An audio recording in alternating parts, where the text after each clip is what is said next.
शऊर की मनाजिल तय करते हैं उसके साथ साथ। और क्या है, बैलेंस डाइट पे बात करूंगी। अब ये है कि हमारा ईटिंग पैटर्न होता है over the period of time, जो है वो चेंज भी होता रहता है।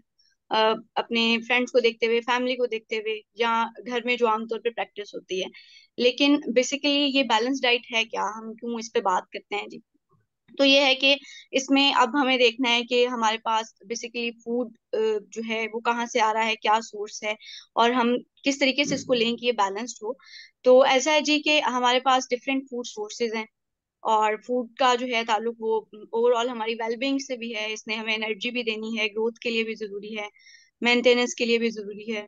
ठीक है, बॉडी के जितने प्रोसेस हैं रेगुलेशन के लिए जरूरी है, मेटाबॉलिज्म के लिए जरूरी है। तो बैलेंस डाइट बेसिकली हर पर्सन के लिए वो डिफरेंट हो सकती है, लेकिन उसके जो की कंपोनेंट्स हैं कुछ ये कि उसके में जो है बेसिक जो आपके पास न्यूट्रिएंट्स हैं, मतलब वो सारे न्यूट्रिएंट्स आपकी बॉडी की रिक्वायरमेंट के मुताबिक आपको न्यूट्रिएंट्स की प्रोविजन हो रही हो, ताकि जितने भी ये प्रोसेस हैं वो कैरी आउट हो सके। अब ये डिपेंड करता है कि आपकी एज क्या है, जेंडर क्या है, फिजिकल एक्टिविटी क्या है, एब्सेंस और प्रेजेंस ऑफ डिजीज है या नहीं है, उसकी बेसिस पे जो है वो कुछ चीजें चेंज हो सकती हैं। अब ऐसा ही नहीं है कि हमने एक ही चीज को फॉलो करते रहना है, इन सारे फैक्टर्स को हम देखते हैं और उसकी बेस पे जो है हम बैलेंस डाइट उसको कहते हैं जी। अब उस पे मजीद बात कर लेते हैं। अब हमें पता है कि ये सारी चीजें हमें चाहिए।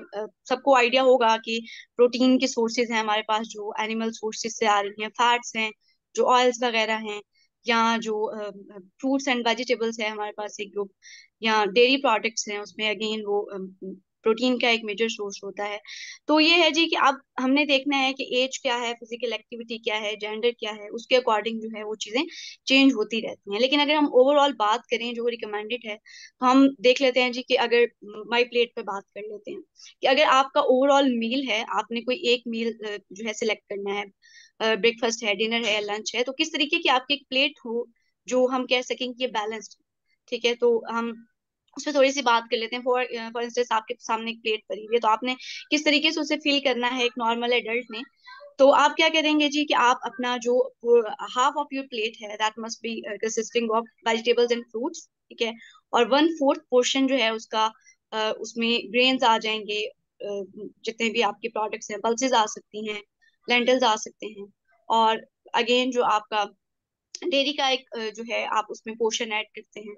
ठीक है, और फिर जो है आपकी प्रोटीन सोर्सेज आ सकते हैं जो एनिमल सोर्सेज हैं। तो इसमें अब है कि आपने एक प्लेट है आपके सामने पड़ी हुई है, आपने उसमें डिवीजन कर ली है कि ये चीजें हैं जो मेरा एक मील अगर इस तरीके से कंसिस्ट कर रहा होगा इन चीजों पे, तो हम ये जो है हम इसको कह सकते हैं कि ये एक बैलेंस्ड मील है, कि इसमें हमारे पास जो है जितने भी डिफरेंट हमारे पास फूड ग्रुप्स हैं उसमें से चीजें आ गई हैं। ठीक है, अब क्या है जी कि इसका बैलेंस डाइट का इम्पैक्ट होता क्या है हमारी लाइफ पे, ओवरऑल वेलबींग से डायरेक्टली कनेक्टेड है ये।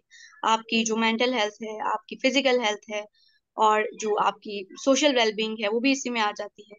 उसके अलावा हम देखते हैं जी कि क्रॉनिक डिजीजेस जो हैं वो अ, पाकिस्तान में भी बहुत प्रेवलेंट हैं। डायबिटीज हो गई, हार्ट डिजीजेस हैं, लिवर डिजीजेस हैं, किडनी इश्यूज हैं। तो ये डायरेक्टली रेलिवेंट है हमारे फूड के साथ। अगर हमारा फूड जो है वो बैलेंस्ड नहीं होता, हम बैलेंस नहीं ले रहे, कोई एक चीज है या कोई एक न्यूट्रिएंट है जो हम बहुत ज्यादा ले रहे हैं, या फॉर इंस्टेंस हम प्रोटीन्स बहुत ज्यादा ले रहे हैं, उसका इम्पैक्ट ये होगा कि हम कार्ब्स या फैट्स नहीं ले रहे। कार्बोहाइड्रेट ने बेसिकली हमें एनर्जी प्रोवाइड करनी है, वो नहीं हो रहा, तो क्या है कि हमारा चांस बढ़ जाता है क्रॉनिक डिजीज की तरफ जाने का।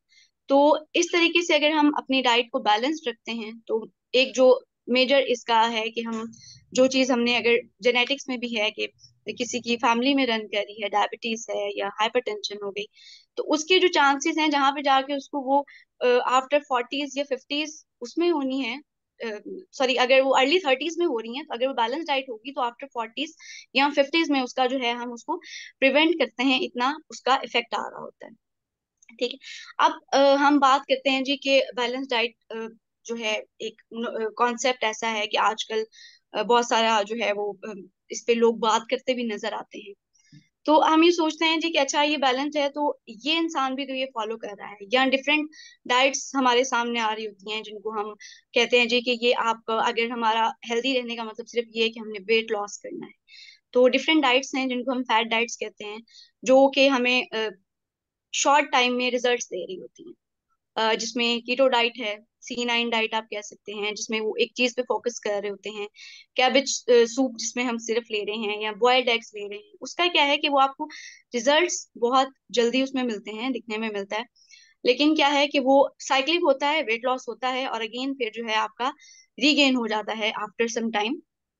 तो ये जो चीज है, ये देखने में हमें बहुत अट्रैक्ट कर रही होती है आजकल। ये बहुत इन ट्रेंड भी है कि हम देखते हैं कि हम जो बैलेंस डाइट पे चलते हुए हम एक महीने में अगर 1 kg तक लॉस कर रहे हैं, तो क्यों ना हम फैट डाइट की तरफ जाएं कि हम जो है वो विद इन अ वीक या विद इन जो है 2 वीक्स हम अपना 10 to 15 kgs जो है वो लॉस कर रहे हैं। उसका सबसे बड़ा नुकसान ये है कि उस पर अगर बात करना चाहें तो वो रीगेन हो जाता है। रीजन क्या होती है कि आपका वाटर लॉसेस हो रहे होते हैं, मसल लॉसेस हो रहे होते हैं, उसकी वजह से आपका वेट जो है वो बहुत जल्दी से जो है वो रिड्यूस तो होता है, लेकिन आफ्टर सम टाइम जो है जब आप नॉर्मल अपने ईटिंग पैटर्न पे आते हैं, जो आपकी रूटीन होती है, दोबारा से गेन होना शुरू हो जाता है। तो इसमें ये आपको ध्यान रखने की बहुत जरूरत है कि हमने अगर बैलेंस डाइट पे शिफ्ट करना है तो हमने ओवरऑल जो है उसका अ, देख के चलना है कि हमने जो हम चीजें ले रहे हैं उसका पोर्शन साइज क्या है, हम किस टाइम पे ले रहे हैं, किस तरीके से ले रहे हैं। अब अगेन टाइमिंग की बात आ जाती है तो हमें बेसिक हमारे पास 3 मेजर मील्स होते हैं दिन में, जो हम बैलेंस डाइट में कंसिडर कर सकते हैं। आपका ब्रेकफास्ट है, लंच है और डिनर है, ठीक है। और बीच में जो है 3 टाइम्स जो है हमने स्नैक के लिए रखे होते हैं, जिसमें अगेन आप हेल्दी स्नैकिंग कहते हैं। तो यहाँ पे भी एक चीज बहुत कॉमनली देखने में मिलती है स्टूडेंट्स में भी, और जो लोग एडल्ट्स हैं जो जॉब्स कर रहे हैं उसमें भी, कि मील स्किपिंग बहुत ज्यादा है। अगर कोई किसी की जॉब टाइमिंग्स हैं 9 to 5 हैं, तो मोस्टली जो लोग हैं वो लंच स्किप कर रहे हैं या अपना ब्रेकफास्ट स्किप कर रहे हैं, क्योंकि टाइमिंग इस तरीके से है। तो जो मील स्किपिंग है अगेन वो एक बहुत बड़ा फैक्टर है कि वो आपको जो आपका ईटिंग पैटर्न है उसको बैलेंस डाइट से हटा के दूसरी तरफ ले जाता है। तो ये मेक श्योर करने की जरूरत है कि आपका जो टाइमिंग्स हैं, आपके ब्रेकफास्ट लंच और डिनर की, वो आप इंश्योर करें कि एक तो टाइमिंग सेम हो।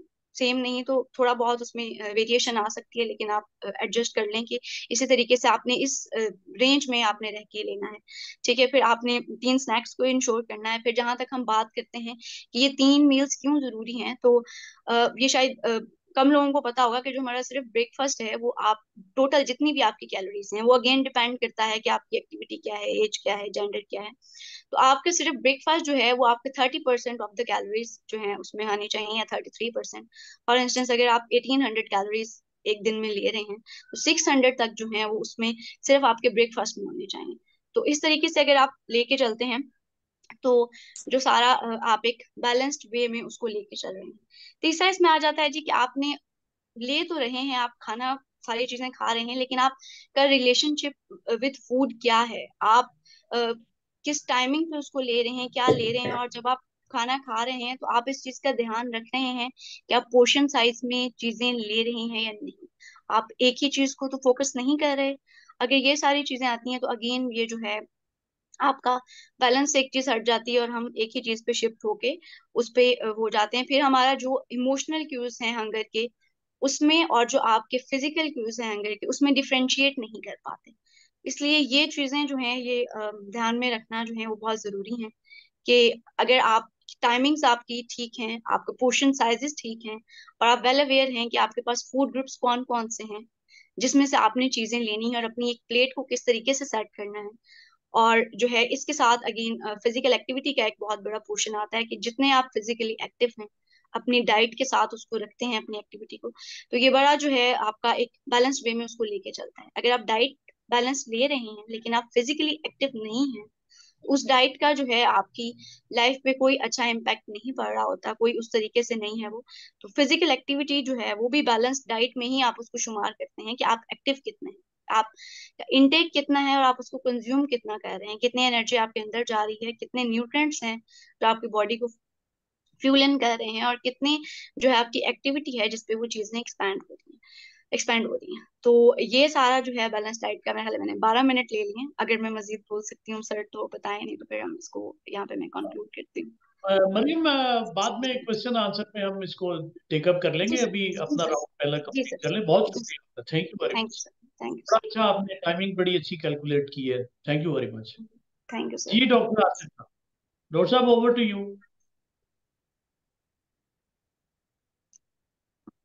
डॉक्टर साहब अनम्यूट करें।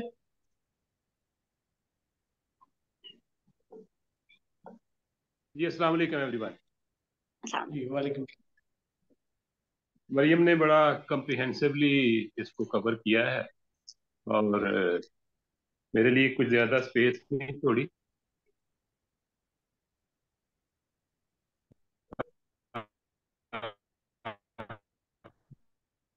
मैं डॉक्टर साहब आपकी आवाज नहीं आ रही। कोशिश करता हूँ। मरियम ने एक कहा कि बैलेंस अभी आ रही है जी। कैसा अभी आवाज़ आ रही डॉक्टर है मेरी? नहीं, डिस्टॉर्ट हो रही है। अभी भी डिस्टॉर्ट हो रही है। अभी इस वक्त तो ठीक है, लेकिन चलें आप गुफ्तगू करें तो पता चल जाएगा हमें क्या होता जी मैं कह रहा था कि मरियम ने बड़ा अच्छे तरीके से इसको प्रेजेंट किया है और ऑलमोस्ट सारे एस्पेक्ट को कवर कर लिया। उन्होंने कहा कि जब हम शऊर की उम्र को पहुंचते हैं तो हम बैलेंस डाइट जो है उसके लिए स्ट्राइव करना शुरू कर देते हैं। मेरा ख्याल है कि इससे पहले शुरू हो जाती है बैलेंस डाइट की रिक्वायरमेंट भी और बैलेंस डाइट की। मैं इसी फोरम पे पहले भी बात कर चुका हूँ कि ह्यूमन मशीन जो है that is the best machine ever known, best machine on the universe.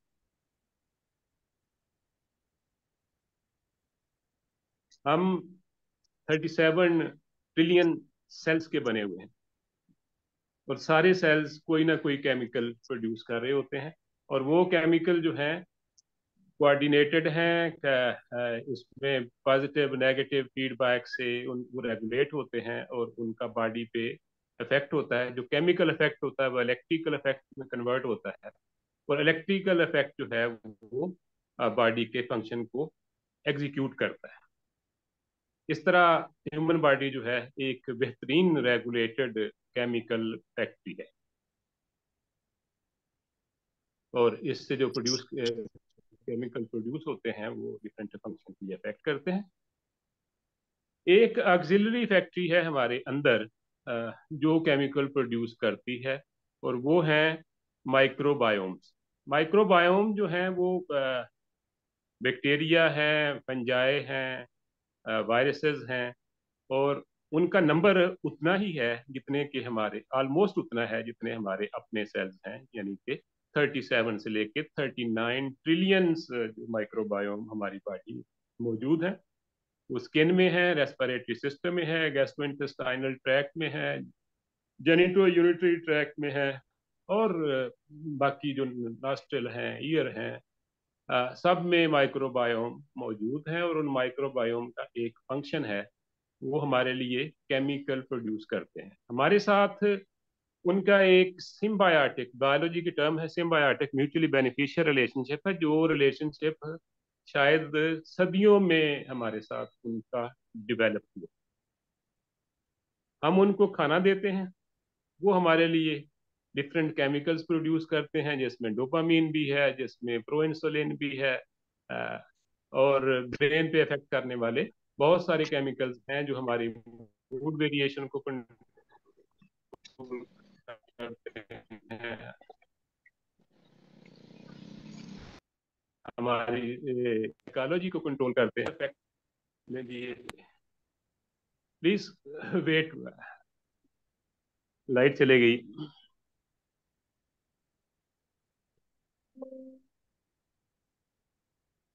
Light चली गई,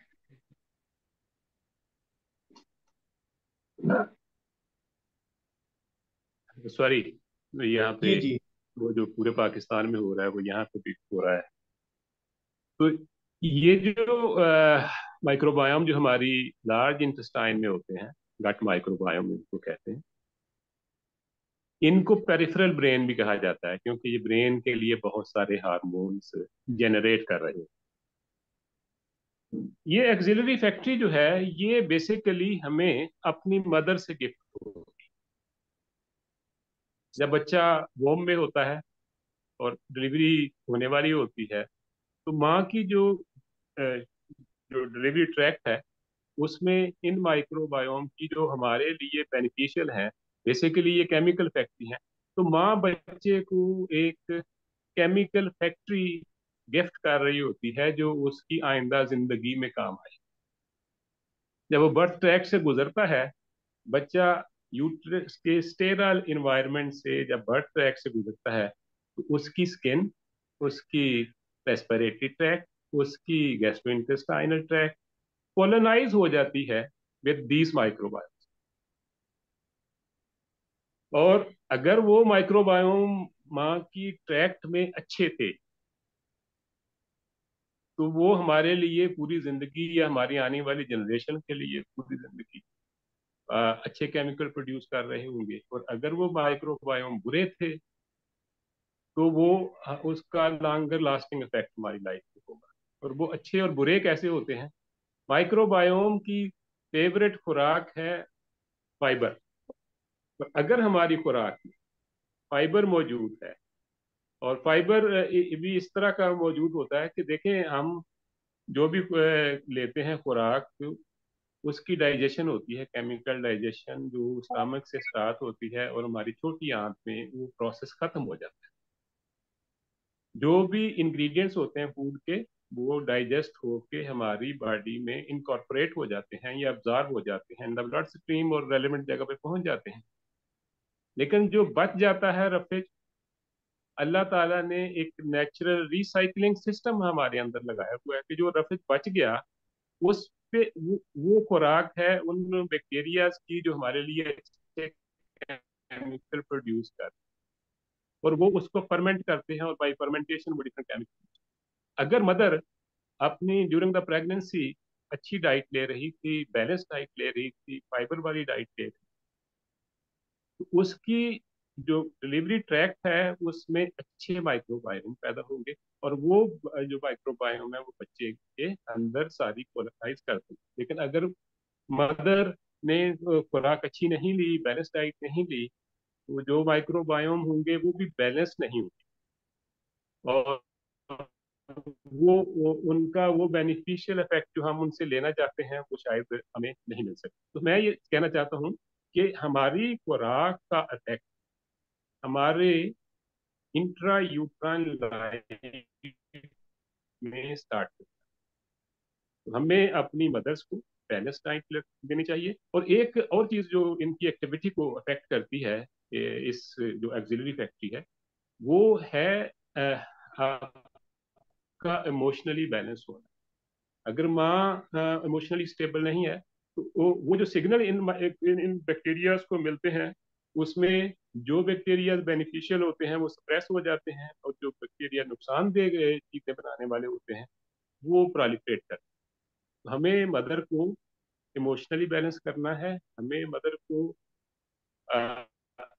अच्छी डाइट देनी है, ताकि उसकी जो आने वाली नस्ल है वो एक बेहतर नस्ल हो सके। इसको एक रिसर्च रिसेंटली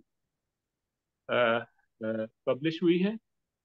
वो एक यूके के मेरे जहन से नाम निकल गया है न्यूज़पेपर का, उसमें पब्लिश हुई है, और वो रिप्रोड्यूस हुई है हमारे अपने डॉन न्यूज़ पे।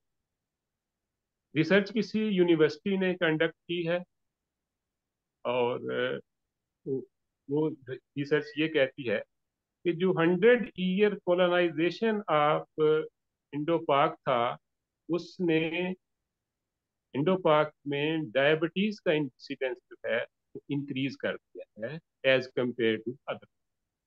और रीजन उसके पीछे ये देते हैं कि जब यहाँ पे कॉलोनियल एरा था, तो 21 फैमिन उस इरा में, उस 100 ईयर में आए। और एक दफा जब आपका सेल फैमिन को एक्सपोज हो जाता है, तो उसमें हंगर अडेप्टेशन हो जाती है। और हंगर अडेप्टेशन ये होती है कि उसने स्कार्सिटी को फेस किया, और जब भी प्लेंटी आए तो बॉडी अननोइंगली उसको ओवर ईट करना शुरू कर देगी।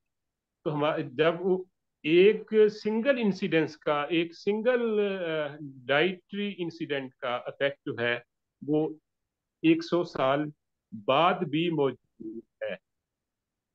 इसका मतलब ये हुआ कि अगर आज हम कोई बैड डाइटरी हैबिट्स लेते हैं तो उसका इफेक्ट हमारी आने वाली जनरेशन पे भी जरूर मौजूद हो। मेरा ख्याल है टाइम हो गया है, तो अब मैं क्वेश्चन आंसर करता हूँ। थैंक यू वेरी डॉक्टर साहब बहुत शुक्रिया, थैंक यू वेरी मच। तो ये बड़ा इंटरेस्टिंग है जो रिसर्च आपने शेयर की है, आखिर पे इसकी डिटेल्स भी आपसे सुनेंगे बाद में। तो डॉक्टर इरम की तरफ चलते हैं। ये जो मेडिकल साइड और डाइट की जो साइड थी, अब थोड़ा साइकोलॉजी पे शिफ्ट करते हैं कि जी उसका क्या ताल्लुक है हमारी जो है होलिस्टिक वेलनेस के साथ। तो over to doctor Iram. Thank जी यू। डॉक्टर साहब। थैंक यू, वेरी इंसाइटफुल जो है वो सेशन से मरियम का भी और डॉक्टर आसिफ का भी। मैं थोड़ा इन्हीं की बात से पिक करूंगी कि जो डॉक्टर आसिफ ने कहा कि हमें अपने अपने बॉडी और ब्रेन और अपने सिस्टम्स को समझना चाहिए। और मुझे लगता है कि इंसान की जो इंसानी जो मशीन है ये एक बड़ी मौजिज़ाती और मिरेकुलस मशीन है।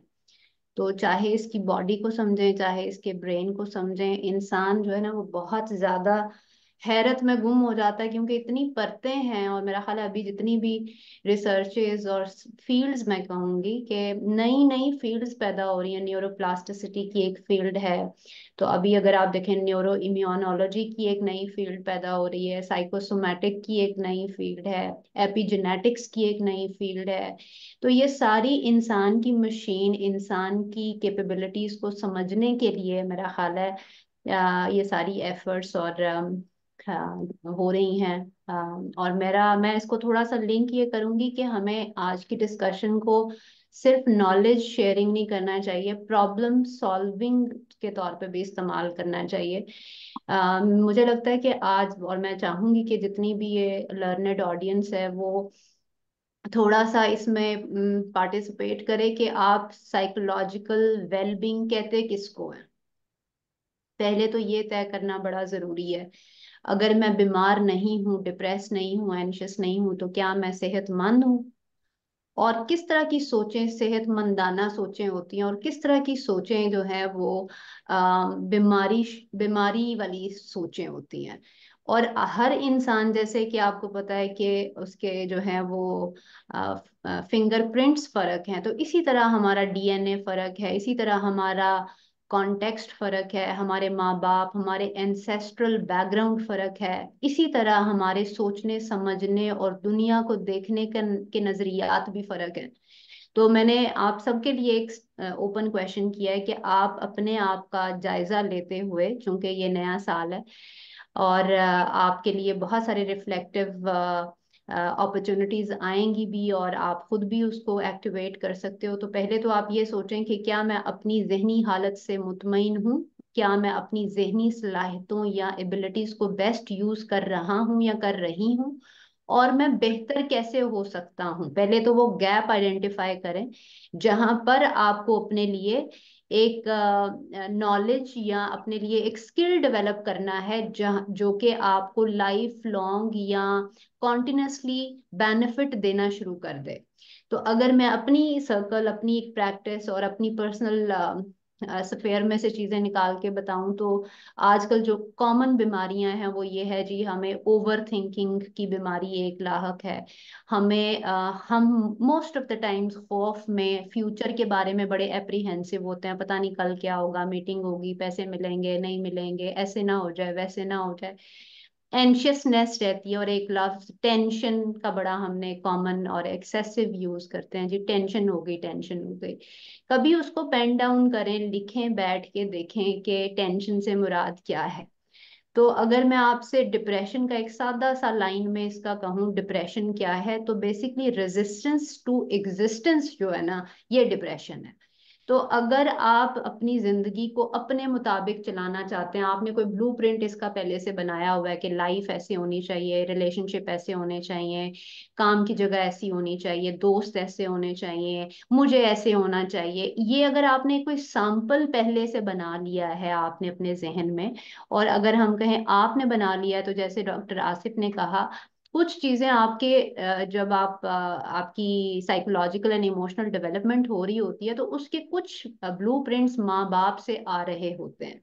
और अगर आपके एनवायरनमेंट में ऐसी एजुकेशन, ऐसे ऐसे ट्रिगरिंग फैक्टर्स नहीं रहे कि आप बहुत सारी अनलर्निंग कर सके हों, तो हो सकता है हम 40 के हो गए, 50 के हो गए, बट हमारे साइकोलॉजिकल एंड इमोशनल पैटर्न्स अभी भी वही 3 साल के बच्चे जैसे हैं। जैसे मेरी अम्मी करती थी या जैसे मेरे अब्बू करते थे, वैसे ही मेरे नजरियात या मेरे डिप्रेशन से मामलात, कॉन्फ्लिक्ट से मामलात या उनको हल करने के मामलात हो गए। तो ये भी बहुत ज्यादा आपका पहले खुद को डिस्कवर करने का या अपने अंदर झांक के अपने गैप्स को आइडेंटिफाई करना है। लास्ट टाइम अगर हमने शायद यही इसी कॉन्वर्सेशन में हुआ था कि अगर आपकी जात के बहुत सारे कमरे हैं और आप सिर्फ एक लिविंग रूम में, जो कि सामने का कमरा है, वहां जाते हैं, वही साफ रखते हैं, तो बहुत सारे कमरे ऐसे होंगे जहां आप कभी गए नहीं और वहां पर जाले लगे हुए हैं और इतना अंधेरा है कि आप ना जाते हैं वहां पे क्योंकि सफाई करनी पड़ेगी, इसलिए बेहतर है वो दरवाजे बंद रखते हैं। तो कोशिश करें, नया साल है और इसमें एक एक लाइट आपके हर हर जात के हर डायमेंशन को खोलें, एक्सप्लोर करें। और एक जो बहुत बड़ा एरिया है हमारी साइकोलॉजिकल हीलिंग या वेलबींग के लिए, वो है हमारे ट्रॉमा का हमें पता होना, हमारे हर्ट का हमें पता होना, हमारी पेन्स का हमें पता होना। बहुत सारे लोग कहते हैं मैं मुझे गुस्सा बड़ा आता है, मुझे गुस्सा बड़ा आता है। गुस्से का हल बता दें। गुस्से का हल आपके गुस्से नहीं में नहीं है, उसके पीछे जो ट्रॉमा आपको मिला है और आपकी ability to face your pains है, इसके पीछे आपका सोल्यूशन जुड़ा हुआ है। तो अगर तो आपकी अप्रोच जिंदगी में ऐसी है कि जिसमें आप क्विक फिक्स चाहते हैं या फौरी तौर पे रिलीफ चाहते हैं, तो उसका फायदा भी फौरी तौर पे या थोड़ी देर के लिए रहेगा, लॉन्ग टर्म बेनिफिट में नहीं आएगा। तो उसके लिए दो मेरे आपसे ये प्रॉब्लम को सॉल्व करने के लिए दो सॉल्यूशंस हैं। एक तो ये है कि फॉरगिवनेस को एज ए लाइफ स्टाइल अपना लें, यानी बार बार माफ करने की आदत अपना लें। बड़ी चीजें, छोटी चीजें, बहुत ज्यादा बड़े दुख, जो भी जिसने भी आपके अगेंस्ट कोई इनजस्टिस, अनफेयर काम किया है, वो आपकी साइकोलॉजिकल एंड इमोशनल हेल्थ के लिए बहुत बड़ा वायरस है कि आप उसे सालों साल उसका बोझ उठाए हुए हैं कि किसी ने मेरे साथ जो है ये मामला किया और इसके ऊपर मैं बहुत ज्यादा दुख में से गुजर रहा हूँ या गुजर रही हूँ। तो कोशिश करें कि जैसे नया साल है, अगेन अपने पिछले सालों के जो मामलात हैं उनको री इवेलुएट करें और बहुत सारा बोझ उतार के फेंक दें ट्रैश बिन में। यानी इसको उठाने की, आगे ले जाने की जरूरत नहीं है। What is done. ये थोड़ा सा आपको लगेगा कि how dare she can say that, इतना आसान नहीं होता, ऐसे नहीं होता, वैसे नहीं होता। यस, बट आप अपने आप से पूछें, how long would you continue holding on to such negative painful emotions. कितनी देर तक आप इसे उठाए रखेंगे। समय ऑन कर लिया आपने? तो एक तो आपने ये प्रैक्टिस करनी है कि मैं आज से इस साल एक आदत अपनाऊं कि मैंने रोज के रोज मैं फॉरगिवनेस हीरो बनना चाहता हूं या चाहती हूँ। फॉरगिवनेस हीरो क्या होता है कि जो कम से कम वक्त ले लोगों को और खुद को माफ करने में। यानी आज आपका एक सेशन था, आज आप किसी वजह से यहाँ नहीं पहुंच सके और आपने शाहिद साहब से कमिटमेंट किया, आप जो है वो सारी रात इस कश्मकश में रहे कि मुझे जाना चाहिए था, नहीं हो सका, क्यों नहीं हो सका। जिस भी वजह से आप एक अपॉर्चुनिटी मिस कर गए हैं, खुद को भी माफ कीजिए, माफी मांगने की जरूरत पेश आती है, दूसरों से भी माफी मांगे और आगे बढ़ते रहें। इसको मैं लिंक करूंगी आपके क्रिएटिव थॉट्स के साथ कि जब ब्रेन में आप जो सोचते हैं उसकी एक फीलिंग, उसकी एक एनर्जी आपकी बॉडी में जाती है। अगर एक लंबे अरसे तक आप नेगेटिव फीलिंग्स, नेगेटिव थॉट्स को अपने जहन में रख रहे हैं, वो आपका मेहमान है और परमानेंट रेजिडेंट है, तो वो आपकी बॉडी को कंडीशन कर रहा है कि दुनिया बुरी है, लोग बुरे हैं और आप कोई काम ना करें, सिर्फ विक्टिम बन के रहें। विक्टिमोलॉजी जो है वो basically by product of your belief system है, जहां आप जो हैं वो बहुत ही बेबस और बेचारे हैं और दुनिया बहुत ही जो है ना वो बुरी और आपको, आपके ऊपर जोर आवर है। तो विक्टिमाइजेशन ऐसी एनर्जी, विक्टिमाइजेशन में आप कोई भी नई चीज क्रिएट नहीं कर सकते। आपने इस एक विक्टिम माइंडसेट से निकलकर क्रिएटिव माइंडसेट में जाना है, जिसके लिए एनर्जी चाहिए। उसके लिए अपनी बॉडी, अपने जहन को तैयार करें, एक्सपीरियंस दें पॉजिटिव चीजों का। फॉर इंस्टेंस, मैं आपको अप्रिसिएट करती हूँ, आप मुझे अप्रिसिएट करते हैं, चाहे ये झूठी ही क्यों ना हो। अप्रिसिएशन अगर मैं 3 दफा कहूँ, शाहिद साहब आप बहुत अच्छे लग रहे हैं, शाहिद साहब आप बहुत अच्छे लगे, तीसरी दफा में शाहिद साहब की स्माइल बढ़ती चली जाएगी, चाहे शाहिद साहब को पता भी हो कि ये सिर्फ मुझे रखने, मेरा दिल रखने के लिए कह रहे हैं। तो लैंग्वेज की पावर को समझें, और फिर अपने लिए और दूसरों के लिए अच्छे अल्फाज का इस्तेमाल करें। सबसे पहले तो आप अपने लिए अच्छे लफ्जों का इस्तेमाल करें, प्यारे लफ्जों का, खूबसूरत, एम्पावरिंग, और जो सुनने में और फील करने में अच्छे लफ्जों, उनका इंतखाब करें। और जब जब आपको ख्याल आए कि मैं पास्ट में जा रही हूँ और मैं वही विक्टिम बन रही हूँ, कोशिश करें अपनी तवज्जो वापस या तो प्रेजेंट मोमेंट पे लेके आए, या कोई पॉजिटिव प्यारी ड्रीम की चीजों को क्रिएट करने में इन्वॉल्व हो जाएं। ये मेरी पर्सनल प्रैक्टिस भी है। आप सुबह शाम 15 मिनट, अगर आप आंखें बंद करके, इसको ग्रेटिट्यूड मेडिटेशन कहते हैं, आपका एजेंडा ये है कि आपने सुबह, अच्छा 15 मिनट अगर आपको लगता है बहुत ज्यादा है तो 5 मिनट से शुरू कर लें। और उससे क्या करना है, आपने आंखें बंद करके एक एक चीज जो कि आप, जिसके बारे में एक्चुअली शुक्रगुजार हैं, और उसका एहसास आपकी बॉडी बताएगी कि क्या वाकई आप शुक्रगुजारी कर रहे हैं या कह रहे हैं। कहना काफी नहीं है, आपकी बॉडी में सेंसेशन आएगी जब आप कहते हैं कि या अल्लाह तेरा शुक्र है XYZ के लिए, जिस भी ऑप्शन को आप जाएंगे।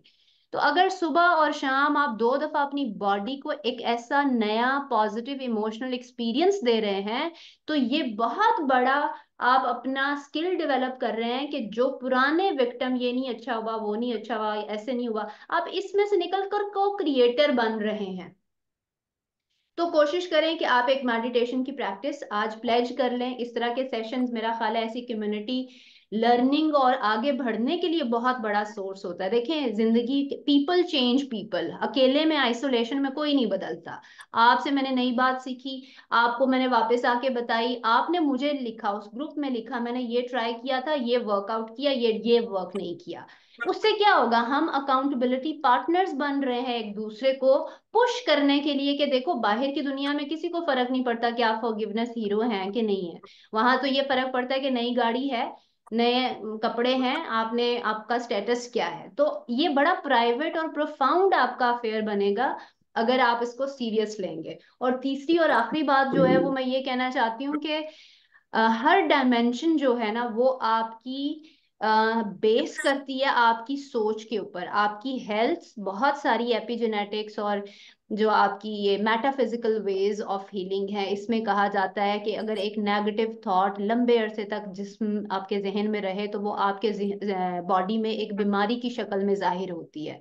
तो अगर, और इसके ऊपर बहुत सारी रिसर्चेस भी हैं, जिसमें लीडिंग रिसर्चर्स जो हैं वो मेडिटेशन को एक एज ए सोर्स इस्तेमाल कर रहे हैं, क्योर इस्तेमाल कर रहे हैं, कि आप अपनी सोच को बदलें जिससे आपकी बीमारियां बदल सकती हैं। यानी अगर आप आपकी बॉडी में नेगेटिव इलनेस क्रिएट हो सकती है, तो इसका मतलब है आपकी बॉडी में अच्छी सोच से रेमेडी भी क्रिएट हो सकती है, मेडिसिन भी क्रिएट हो सकती है। तो फॉर इंस्टेंस, आपको फौरी तौर पे लग रहा है कि मैं, जैसे मैंने कहा, लैंग्वेज का अच्छा इस्तेमाल करने से, या आप अच्छी सोचें सोच रहे हैं, तो आपकी बॉडी खुद से ही आहिस्ता आहिस्ता ग्रेजुअली बेहतर होना शुरू हो जाएगी। एक और बात जो कि बड़ी इंपॉर्टेंट है, आपकी बॉडी सिर्फ रेपिटेशन से सीखती है। एक काम आप एक दफा करते हैं और फिर 10 दिन बाद करते हैं, तो वो कोई पैटर्न, कोई आपकी नई ग्रोथ नहीं होगी, वो बस थोड़ी देर के लिए फील गुड होगा। आपने, you got to sit your body down like an animal, एक जानवर की तरह आपने अपनी बॉडी को ट्रेन करना है, डिसिप्लिन करना है कि नहीं, 5 मिनट का मतलब 5 मिनट, यू लाइक इट और you don't like it, but I need to educate you with positive emotions, जो कि मेरे मेरे पास अनकंडीशनली अवेलेबल है। यानी मैं नेचर को देख सकती हूँ, मैं खुद की सांस को मेंटेन कर सकती हूँ, मैं हंस सकती हूँ। ये छोटे छोटे सटल चेंजेस हैं जिसके लिए कोई पैसे नहीं चाहिए, लाइट नहीं चाहिए, गैस नहीं चाहिए, ये अनकंडीशनली प्रेजेंट हैं। लेकिन मैं फोकस कहाँ रख रही हूँ? लैक के ऊपर, कि ये भी नहीं वो भी नहीं। आपने अपना फोकस लेके जाना है कि आपके अंदर पावर कौन सी है। तो मैं लास्ट इस पे खत्म करूंगी कि आप सोच भी नहीं सकते कि आपके और मेरे रिसोर्सेज इनफिनिट हैं, यानी ना खत्म होने वाले हैं। और क्वांटम फिजिक्स की लाइफ में या फील्ड में जब हम जाते हैं तो लगता है एवरीथिंग इज पॉसिबल। वो पूरी दुनिया ही पॉसिबिलिटीज की है, लेकिन हम सोचते ही नहीं है। हम छोटा सा सोचते हैं और उसी में फिर हम फंसे रहते हैं। तो I would be very happy to attend your questions and wish you all a very happy new year. Doctor साहब थैंक यू वेरी मच, हमेशा की तरह बहुत अच्छे। और ये जो आपने एक बात की उस पर मैं क्विक कमेंट करूंगा, फॉरगिवनेस की जो बात थी, इसमें एक किताब का टाइटल अगर मैं एग्जैक्टली रिकॉल कर रहा हूँ, बीबीसी हार्ट टॉक में इंटरव्यू दिया था उस डॉक्टर साहब ने, साइकोलॉजिस्ट थे। तो उनकी एक किताब का टाइटल ये था कि फॉरगिव फॉर योर ओन सेक। तो टिम्स, तो उन्होंने कहा यार माफ कर दें अपने लिए, दूसरों के लिए नहीं। मैं कह रहा, मेरा मेरा आपसे जो है ना आर्गुमेंट ही इस किताब में ये है। और ये मेरी 50 इयर्स की जो रिसर्च है और पर्सनल लाइफ का एक्सपीरियंस है, मैं इस नतीजे पे पहुंचा हूं कि माफ करना आपके अपने लिए इंपॉर्टेंट है, और अपने लिए ज्यादा इंपॉर्टेंट है। तो फॉरगिव फॉर योर ओन सेक। बाकी क्वेश्चन आंसर में हम करेंगे। अभी डॉक्टर स्नोबर की तरफ चलते हैं। डॉक्टर साहब आपसे सवाल हमारा ये है कि क्या होलिस्टिक वेलनेस के लिए हमें कुछ क्या पढ़ना चाहिए, क्या नहीं पढ़ना चाहिए, कुछ इस तरह की भी बात है, तो आप इसको जरा खोलिए। तो उसके बाद फिर क्वेश्चन आंसर सेशन की तरफ जाएंगे। Over to doctor Snobar ji. Doctor साहब अच्छा, बहुत शुक्रिया। अच्छा, तीन जिन लोगों ने बात की है, गुफ्तगू की है, वो इतने रेलिवेंट थी और आपस में इनके सब्जेक्ट्स भी बहुत रेलिवेंट थे। तो मुझे लग रहा है कि जैसे मैं कोई आउटसाइडर हूँ, मैंने कुछ अजीबोगरीब करनी है। तो फिर मैं ये बताना चाहती हूँ कि मैं नहीं समझती कि मैं कोई बहुत ही एक्सपर्ट हूँ इस मामले में। लेकिन सिर्फ जो बातें, जो भी मैं सोचती हूँ, या जो थोड़ी बहुत मेरे तजर्बे में है, वो मैं आपके साथ शेयर कर दूंगी। अच्छा, एक तो मुझे लगता है कि पिछले कुछ अरसे में जब से सोशल मीडिया का दौर है, उसमें हमारा एक जो ग्रो है या एक स्कूल ऑफ थॉट है, वो ये है कि लोग जो हैं वो मोबाइल पर और गैजेट्स पे ज्यादा बिजी होते हैं और किताब नहीं पढ़ते हैं, या वो किताब से दूरी इख्तियार कर चुके हैं। और दूसरे जो लोग हैं, वो बहुत ज्यादा इम्फेसाइज करते हैं किताब पढ़ने पर, रीडिंग पर, इस तरह से। तो मुझे लगता है कि जैसे एक खास ग्रुप जो है, वो एक खास प्रेशर भी लेता है इस बात का कि उसको किताब पढ़नी चाहिए, या वो बहुत से दूसरे लोगों से मुतासिर होकर ये सोचता है, या उसे लगता है कि अगर उसने कुछ खास अचीव करना है तो उसे पढ़ते रहना चाहिए, या कुछ यानी कि उसको किताब पढ़नी चाहिए। अच्छा, अब वो जो किताब पढ़नी चाहिए, वो अपने शौक से नहीं करता या अपनी दिलचस्पी से नहीं करता, बल्कि वो एक खास तरह की पसंदीदगी या मुतासिर करने के लिए, या हम कह सकते हैं कि वो प्रेशर में भी ऐसा करता है।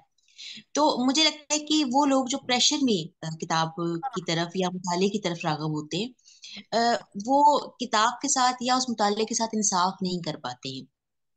जैसे मैं बहुत से लोगों को जानती हूँ जो हफ्ते में कई किताबें पढ़ने का दावा करते हैं, या वो कुछ ऐसे नंबर्स बताते हैं जो कि मुझे लगता है कि एक हफ्ते में या एक माह में या एक साल में इतनी किताबें पढ़ना जो है वो मुमकिन नहीं है। अच्छा, मैं सिर्फ ये कहना चाहती हूँ कि अगर आप किताब पढ़ रहे हैं या आपको मुताले का शौक है, तो बजाय इसके कि आप उस प्रेशर में रहें, आप उसको अपनी दिलचस्पी के साथ और अपने शौक के साथ शुरू करें। फिर दूसरा उसमें यह है कि आपको किताब के साथ एक इन्वॉल्वमेंट की जरूरत होती है। अच्छा, वो इन्वॉल्वमेंट कैसी होती है? मेरा अपने तजर्बे में ये बात है कि कभी कभी ऐसा होता है कि जैसे आप पढ़ रहे हैं, आप रीडिंग कर रहे हैं, लेकिन आप कभी कभी समझ में नहीं आती आप क्या पढ़ रहे हैं। कभी कभी किताब जो लिखने वाला है उसका स्टाइल ऐसा होता है, उसका असलूब ऐसा होता है कि आप उसको ग्रिप नहीं कर पाते।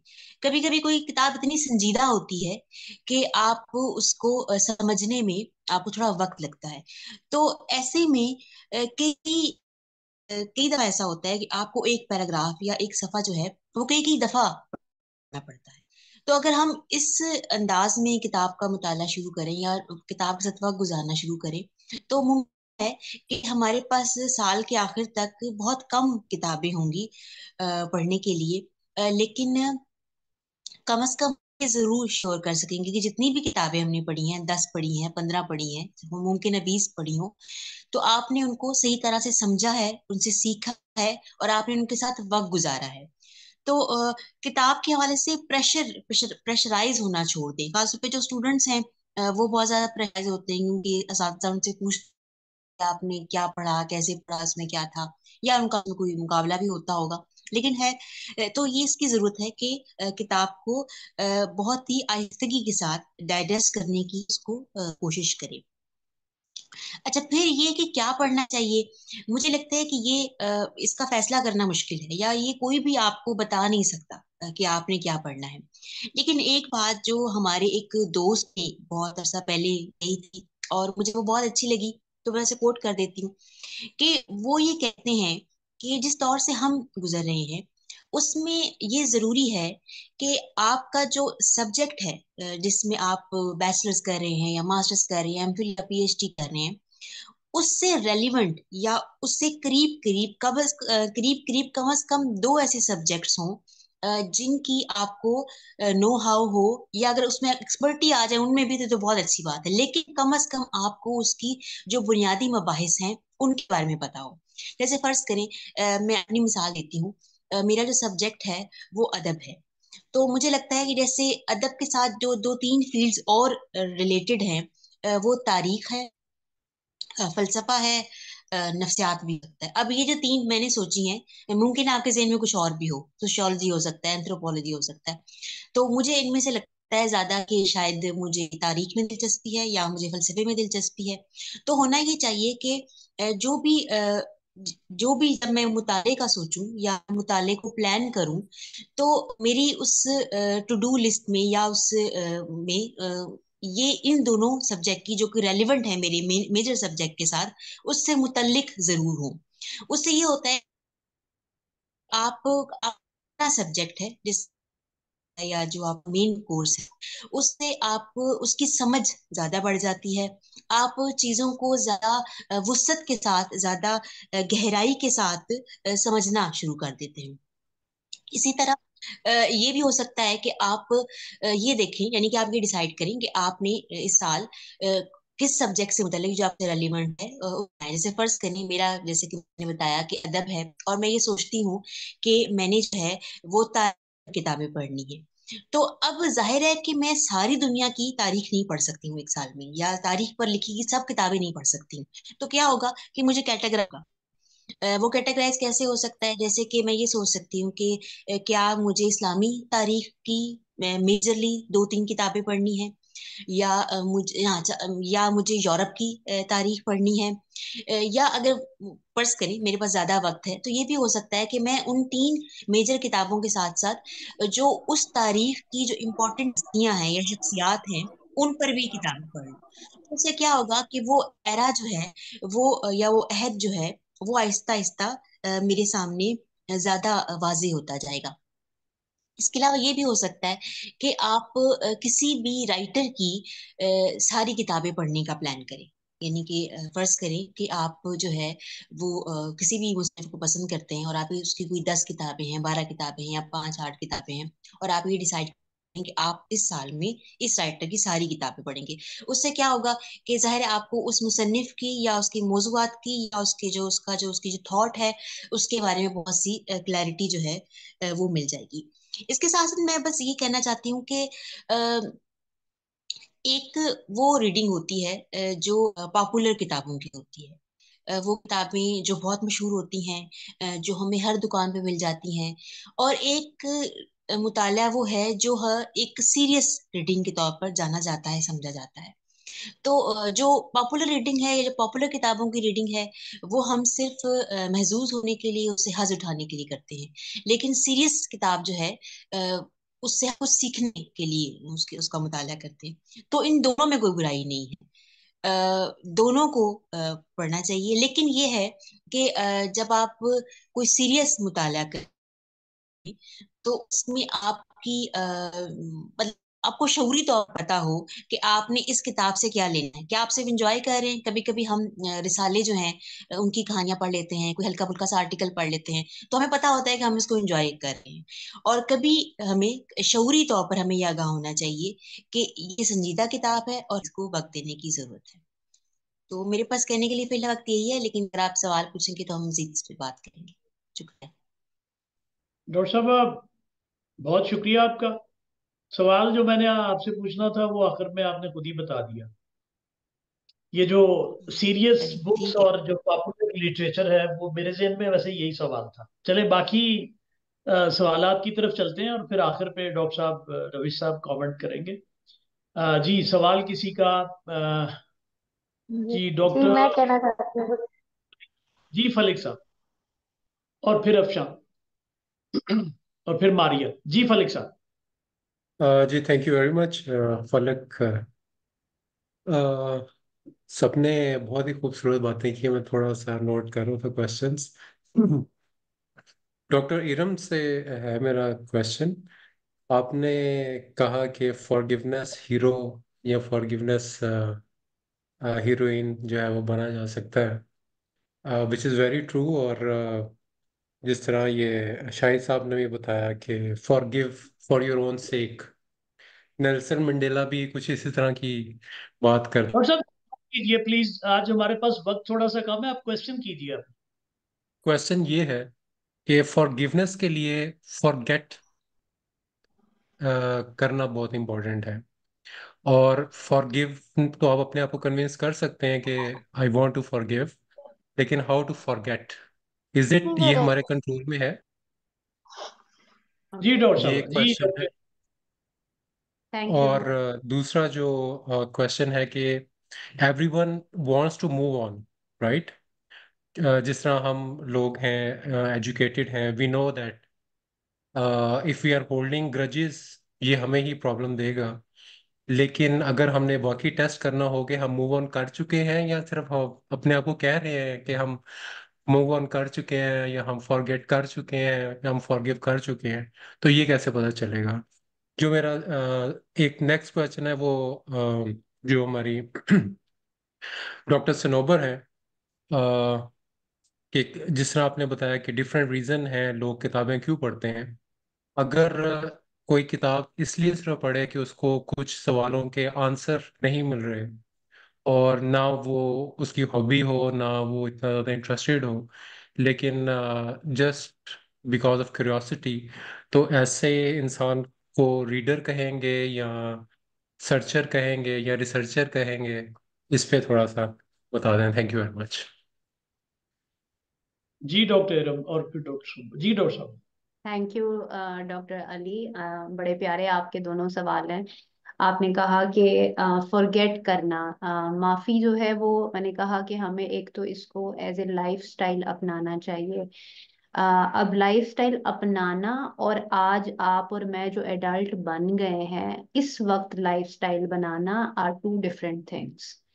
बट मेरा लाइफस्टाइल अपनाना कहना उनके लिए था जो कि अभी पेरेंट्स हैं, तो आप अभी फौरन से साथ साथ का मामला शुरू कर दें। हमारे लिए ये है कि हम पहले अपने पैटर्न्स को, अनहेल्दी एंगर जो है ना, पहले इसको समझें। हम सारे ये इस एक ख्याल में रहते हैं, जब भी किसी को ने हमारे साथ कोई बुरा किया है ना, तो हमें लगता है कि ये पहली दफा हुआ है और आज से पहले कभी किसी ने इतना दर्द महसूस नहीं किया होगा। तो शेयर्ड ह्यूमन एक्सपीरियंस को जो है ना, वो हमें थोड़ा सा समझने की जरूरत है कि जो शख्स हमारे साथ बुरा कर रहा है वो भी एंड ऑफ द डे इंसान है और उसकी भी कुछ अच्छे पहलू हैं। ये एक सिचुएशन भी हो सकती है, कोई हीट ऑफ द मोमेंट में भी किसी से कुछ हो सकता है, और किसी ने हो सकता है पूरा प्लान करके हमारे अगेंस्ट एक मैनिपुलेटिव कॉन्स्पिरेसी भी हो सकती है। अच्छा, क्वेश्चन ये है कि मैंने आपसे कहा आपके साथ ये बुरा हो गया है, अब आपके पास कितनी देर तक इस दुख में रहने की चॉइस है। आपको पता है कि सालों जिंदगी में लोग माफ नहीं करते, यानी कैंसर को अगर आप स्टडी करेंगे तो बहुत सारे जो कैंसर पेशेंट्स हैं वो रिजेंटमेंट को इतना होल्ड करते हैं कि वो फिर इवेंचुअली किसी क्रॉनिक इलनेस में कन्वर्ट हो जाता है। तो मैं यहाँ पर शाहिद साहब वाली बात कहूंगी कि आपने दूसरों के लिए तो करना ही करना है, लेकिन उसका सबसे बड़ा बेनिफिशियरी हम खुद है, क्योंकि हम पास्ट में जी रहे हैं। हम पास्ट में उस ट्रॉमा को रोज रीलिव करते हैं, जब कहते हैं मैंने इसको जिंदगी भर माफ नहीं करना। और हम इसमें प्राइड लेते हैं कि हम हमारा जो रिवेंज है या जो हम बदला चाहते हैं वो कोई बड़े ही मैग्नीट्यूड का होना चाहिए, ये छोटी मोटी से चीजों से हम माफ नहीं करेंगे। तो मेरा ख्याल है इसको आपको ना थोड़ा सा अपनी स्पिरिचुअल साइड को देखते हुए, मैं वापस अगर जाऊं तो जो इंसान की ईगो है ना उसको माफ करना बड़ा मुश्किल लगता है। जो इंसान की रूह है ना वो बेनियाज है कि आपने मेरे साथ क्या कर दिया है। रूह कहती है आप भी रूह हो मैं भी रूह हूं। एक एक ऐसा वक्त हमने देखा जिसमें हम एक दूसरे के लिए नुकसानदेह हो गए, बट हर चीज आगे बढ़ रही है, दुनिया वर्ल्ड हर चीज आगे बढ़ रही है। तो मैंने भी वुसअत है मेरे अंदर अगर मैं रूह की तरफ जाऊंगी, लेकिन अगर मैं अपने ईगो पे रहूंगी तो फिर मैं कहूंगी कि मैंने इस अपने आप को इसके साथ नथी कर लिया, ये पेन मैं बार बार खुद को दूंगी। तो कोशिश करें, मैं अगेन ये कह रही हूँ कि एज एन अडल्ट आपने अपने पैटर्न्स को आइडेंटिफाई करना है, अनहेल्दी एंगर को देखें, अपने आप को टाइम दें कि आप खुद चूज करें कि अब मैंने इसके साथ आगे इस दुख को लेके नहीं जाना, अब मुझे ये बोझ उतारना पड़ेगा। तो जब आप एक एक वेकेंट स्टैंड पॉइंट से जाके किसी को माफ करेंगे तो वो उसके लिए भी गिफ्ट है और आपके लिए भी गिफ्ट है। अच्छा, दूसरा आपने कहा कि अगर हम मूव ऑन कर गए हैं तो क्या कैसे पता चलेगा। मूव ऑन करने का मतलब यह है कि आप अपने आप को इमोशनली लिबरेट कर रहे हैं। जो भी आपका एक्सपीरियंस था उसने बहुत सारे इमोशनल इम्प्रिंट्स आपकी बॉडी में छोड़े हुए हैं, ठीक है, जिसको हम न्यूरोपेप्टाइड्स कहते हैं। जब इंसान कोई हाइटेंड इमोशन एक्सपीरियंस करता है ना तो बिल्कुल ऐसे ही होता है जैसे एडिक्शन के लिए सर्टन आपके ब्रेन में से हार्मोन्स जनरेट होते हैं और फिर आपको क्रेविंग होती है। इसी तरह ट्रॉमा और पेन की एडिक्शन भी हमारे इंसानों के अंदर कॉमन है। तो आपने अपने आप को ना इमोशनली लिबरेट करना है। वो कैसे करना है कि आपने देखा कि एक बंदे से मेरी मतलब जो भी जिस भी वजह से हमारी बातचीत आगे नहीं बढ़ सकी, मैंने उसको कन्फ्रंट या उसको अप्रूवल से नहीं आगे चलना। बहुत सारे लोग अगर एक ब्रेकअप होता है तो फौरन से जो ब्रेकअप करके जाता है दूसरा फौरन से पहले दूसरे पार्टनर के साथ चला जाता है, रीबाउंड कर लेता है दिखाने के लिए कि देखो मैं इतना बुरा नहीं हूं, मेरे पास तो अभी भी बहुत सारे लोग हैं। तो वो जो रीबाउंड है वो as a reaction to what happened to you है। लेकिन हो सकता है आप किसी के साथ भी ना हो, बट अब आपको उसका ख्याल भी नहीं आता, आपने उसके साथ अपने मामलात क्लोज करनी है, वो आपके सामने भी हो और आपको कोई फीलिंग ही नहीं हो रही कि ये है या नहीं है, एक ही बराबर हो गया है। तो ये इंडिकेशन है कि अब आप उसमें से अपने आप को इमोशनली आजाद कर चुके हैं। बहुत शुक्रिया डॉक्टर साहब जी। डॉक्टर सनोवर आपसे एक सवाल था डॉक्टर साहब का। जी जी, आपने पूछा कि अगर आप कुछ सवालों के जवाब ढूंढ रहे हैं किताबों के जरिए से या मुताले के जरिए से, तो वो कहाँ से या कैसे मिल सकते हैं। देखें, अगर तो वो सवाल जो हैं वो कोई ऐसे साइंस के हैं या मैथ्स के हैं या कोई ऐसे फार्मूले के हैं, तो उनके जवाब ढूंढना तो कोई मुश्किल नहीं है। मतलब आपको बहुत ही टू अगर आप इज मुझे इक्वल टू, इजाजत दें तो मैं क्वेश्चन रिपीट कर दूं। जी जी कर लें प्लीज। मैंने सिर्फ ये कहा था कि कुछ लोग सिर्फ इसलिए किताबें पढ़ते हैं ताकि वो अपने सवाल जो उनके जहन में है उनके जवाब तलाश कर सकें। तो ऐसे लोग आपकी नज़र में रीडर्स की कैटेगरी में आते हैं। Thank you. ठीक है, मेरा जवाब भी उससे थोड़ा सा करीब करीबी है। तो अगर वो उस तरह का जवाब ढूंढना है तो उसके लिए भी ठीक है, मतलब किताबें आपकी मदद कर सकती हैं। अगर आपने कोई साइंटिफिक सवाल का जवाब चाहिए, आपको कोई तारीखी हकायक चाहिए, लेकिन अगर आपके सवाल आपके वजूद से जुड़े हुए हैं, अपनी एग्जिस्टेंस से जुड़े हुए हैं, कायनात से जुड़े हैं, इंसान से जुड़े हैं, या कोई माबाद तबियात टाइप की किसी चीजों से जुड़े हुए हैं, तो किताबें आपको या उन लोगों को हेल्प कर सकती हैं कि वो उन जवाबों की तरफ चले जाएं। जवाब आपके अंदर ही होगा, लेकिन वो आपको हेल्प आउट करेगी कि आपने जवाब कहाँ ढूंढना है। Thank you. जी बहुत शुक्रिया डॉक्टर साहब। जी अफशा अनम्यूट कीजिए और question जी जी मेरा सवाल डॉक्टर इरम से है। डॉक्टर इरम, मैं ये पूछना चाह रही थी कि आपने कहा कि हम जब हम परेशान होते हैं तो हमें अपनी परेशानी छोड़ देनी चाहिए, आगे चले जाना चाहिए, यानी मूव ऑन करने के लिए हमें समटाइम्स गुड थॉट्स, यानी जैसे कि आपने कहा कि कुछ ड्रीम्स की तरफ चले जाना चाहिए। तो क्या ऐसा, मतलब ऐसा करते करते इंसान कहीं स्प्लिट पर्सनालिटी का शिकार हो सकता है? और अगर वो हो जाता है, क्योंकि मुझे ये लगता है कि कहीं ना कहीं हम सभी स्प्लिट पर्सनालिटी का शिकार होते हैं किसी ना किसी लेवल पे। समटाइम्स हम बहुत इनिशियल लेवल पे होते हैं और समटाइम्स ये जब बहुत शदीद हो चुका होता है। तो जैसे कि किसी बुरे, मतलब पास्ट का कोई बुरा इवेंट या इंसिडेंट हुआ और उससे पनाह लेने के लिए मैंने अपने आप को मुख्तलिफ किरदारों में बांट लिया। अब मैं फर्ज करें कि मैं समझ रही हूँ कि मैं स्प्लिट पर्सनालिटी का शिकार हो रही हूँ। Now I have a fear कि एक प्रॉब्लम से निकल के अब मैं दूसरे साइकोलॉजिकल प्रॉब्लम का शिकार हो रही हूँ। तो क्या ये सचमुच परेशानी की बात है? अगर ये है तो ये किस हद तक परेशानी की बात है? और तीसरी चीज ये कि how to overcome this problem. अगर ऐसा हो जाता है तो मतलब कहीं कहीं हो जाता है ना कि हम अपने आप को सेव कर रहे हैं, ओवर स्मार्ट बनते बनते हम बुरी तरह से गिर जाते हैं। तो ऐसी सिचुएशन में क्या करें? आप क्या सजेस्ट करती हैं?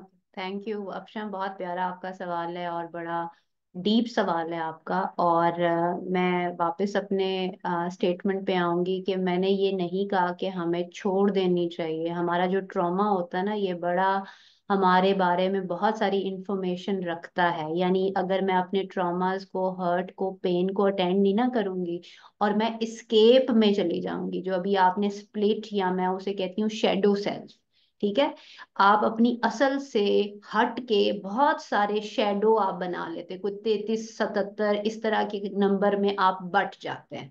हर दफा जब दुख मिलता है तो वो हमारा एक हिस्सा हमसे अलग कर देता है, हमारी रियल सेल्फ से हम एक साइड हट जाते हैं। वो इस्केप है। इस्केप से मुराद ये है कि अभी आज ऐसा इंसिडेंट हुआ जिसमें मेरी कोई इंसल्ट हुई है और मैं बहुत दुख महसूस किया है, लेकिन वो दुख ऐसी अथॉरिटी के साथ या किसी ऐसे प्यारे बंदे से मुझे मिला है जिसको मैं जाके कन्फ्रंट नहीं कर सकती, क्योंकि अगर मैंने कन्फ्रंट किया तो वो बंदा या अथॉरिटी मुझे निकाल बाहर करेंगे। आप समझे जरा इस बात को। जब मैंने देखा कि अब मैं कन्फ्रंट नहीं कर सकती, तो अब नेचुरली एज ए बच्चा जब हम थे ना, तभी हमने कोप अप करना सीख लिया था, क्योंकि हमारे अम्मा अब्बा से हमें उस तरह से मोहब्बत नहीं मिल रही थी जिस तरह हम चाहते थे। तो हम बचपन में ही बहुत सारे कोपिंग मैकेनिज्म बना लेते हैं, और उसमें सबसे जो प्रेवलेंट कोपिंग मैकेनिज्म होता है वो ये होता है, एस्केप कर दो। आप कहते हैं अच्छा यार आओ दोस्तों के साथ कॉफी पीने चलते हैं, बिंज ईटिंग करते हैं, आप बाहर रहते हैं, मूवीज देखते हैं, अपने दिमाग को उसमें से हटा देते हैं, ठीक है। और यही अगर एस्केप मॉडल या डिनायल मॉडल आप लंबे अरसे तक करती रहेंगी, तो अब आप कुछ और बन गई हैं जो कि आप थी नहीं। यहाँ आपका नर्वस ब्रेकडाउन होगा, यहाँ आपका इमोशनल ब्रेकडाउन होगा, यहाँ आपकी आइडेंटिटी क्राइसिस होंगे। फिर आपको एक थेरेपिस्ट की मदद चाहिए कि मैंने अपने आप को खोया कहाँ पर है। तो फिर आप अपनी बैक ट्रैकिंग शुरू कर देते हैं कि मैं असल में कौन थी। लेकिन ये जो आपका सवाल है ये हम सारों के ऊपर लागू है, क्योंकि हमने बहुत दफा स्ट्रांग बनने की एक्टिंग की है, और उस एक्टिंग के अंदर फिर हम अपने लिए एक ऐसा इमेज क्रिएट कर लेते हैं जहां लगता है कि हमें कोई दुख नहीं। ठीक है, फॉर इंस्टेंस अगर मैं आपको साइकोलॉजिकल एम्पावरमेंट के ऊपर कोई भी लेक्चर दे रही हूँ या भाषण दे रही हूँ, तो इसका मतलब ये नहीं है कि मैं साइकोलॉजिकली बहुत स्ट्रांग। इसका मतलब ये मैंने धक्के बहुत खाए हैं, मैं बहुत बार मेरा दिल टूटा है, जिससे मैंने ये सीखा है रो रो के, दुख उठा उठा के, कि मैं ये बात कर रही हूँ कि एक वक्त आएगा कि आप कहेंगे कि आपने, अब आप गिरे जरूर हैं लेकिन अब आप उस तरह से बिखरे नहीं हैं, आप फौरन से back to your real self हो जाएंगे, या आप कहेंगे कि मैं हर चीज ट्रेड ऑफ कर सकती हूँ बट मैं अपनी रियल सेल्फ को किसी कीमत पर कॉम्प्रोमाइज नहीं करूंगी। तो आप इसका जो सफर है वो आप ऐसे ही करें कि आप अपनी असल को पहचाने कि मैं कौन हूं, और असल की पहचानने का जो क्यू है वो आपका वही तकलीफ है। उस तकलीफ को समझें कि मैंने कहाँ कितना हर्ट लिया है और उस हर्ट ने मुझे क्या बनाया है। अगर उसने आपको बिटर बना दिया है, यानी अब आप हर वक्त एंग्री रहते हैं, उसने आपको पीपल प्लीजर बना दिया, उसने आपको नार्सिसिस्ट बना दिया, पहले खुद को जाने, और जानने के लिए आपको हर्ट को फेस करना पड़ेगा। बहुत शुक्रिया डॉक्टर साहब। मारिया, मारिया आप सवाल करना चाह रही हैं? हाँ जी सर, मेरे सवाल हैं एक तो डॉक्टर इरम से, और एक सवाल मेरा डॉक्टर आसिफ से भी है। आसिफ साहब ने बात की थी माइक्रोबियोम्स की, और उन्होंने कहा था कि आपकी जो ईटिंग हैबिट्स हैं या जो भी आप कंज्यूम करते हैं, it goes like into the generations. तो मैं चाहूंगी कि सर थोड़ा सा इस बारे में थोड़ा और बात करें। और एक और सवाल भी मेरा उनसे ये है कि सिर्फ फीमेल डाइट का असर पड़ता है नस्लों के ऊपर, या मेल डाइट का भी असर पड़ता है? तो इसके ऊपर भी थोड़ी सी रोशनी डालें सर। और डॉक्टर इरम से मेरा सवाल है साइकोलॉजिकल जो ट्रॉमास की हम बात कर रहे हैं, और हम ट्रॉमा, मैंने देखा है, जब मैंने सीखा है एक चीज, मैं सिर्फ थोड़ी सी इंसाइट चाहूंगी उसके ऊपर, कि I think that trauma defines many of us, and specially मैंने ये देखा है कि जो हमारी मेल पॉपुलेशन है, वो जो उनके चाइल्डहुड ट्रॉमास होते हैं, वो उसके ऊपर they don't work on it, rather के जो उनके ऊपर जो ट्रॉमा गुजरा होता है ना, वो उसको फिनेंशियली कंपनसेट करने की कोशिश करते हैं।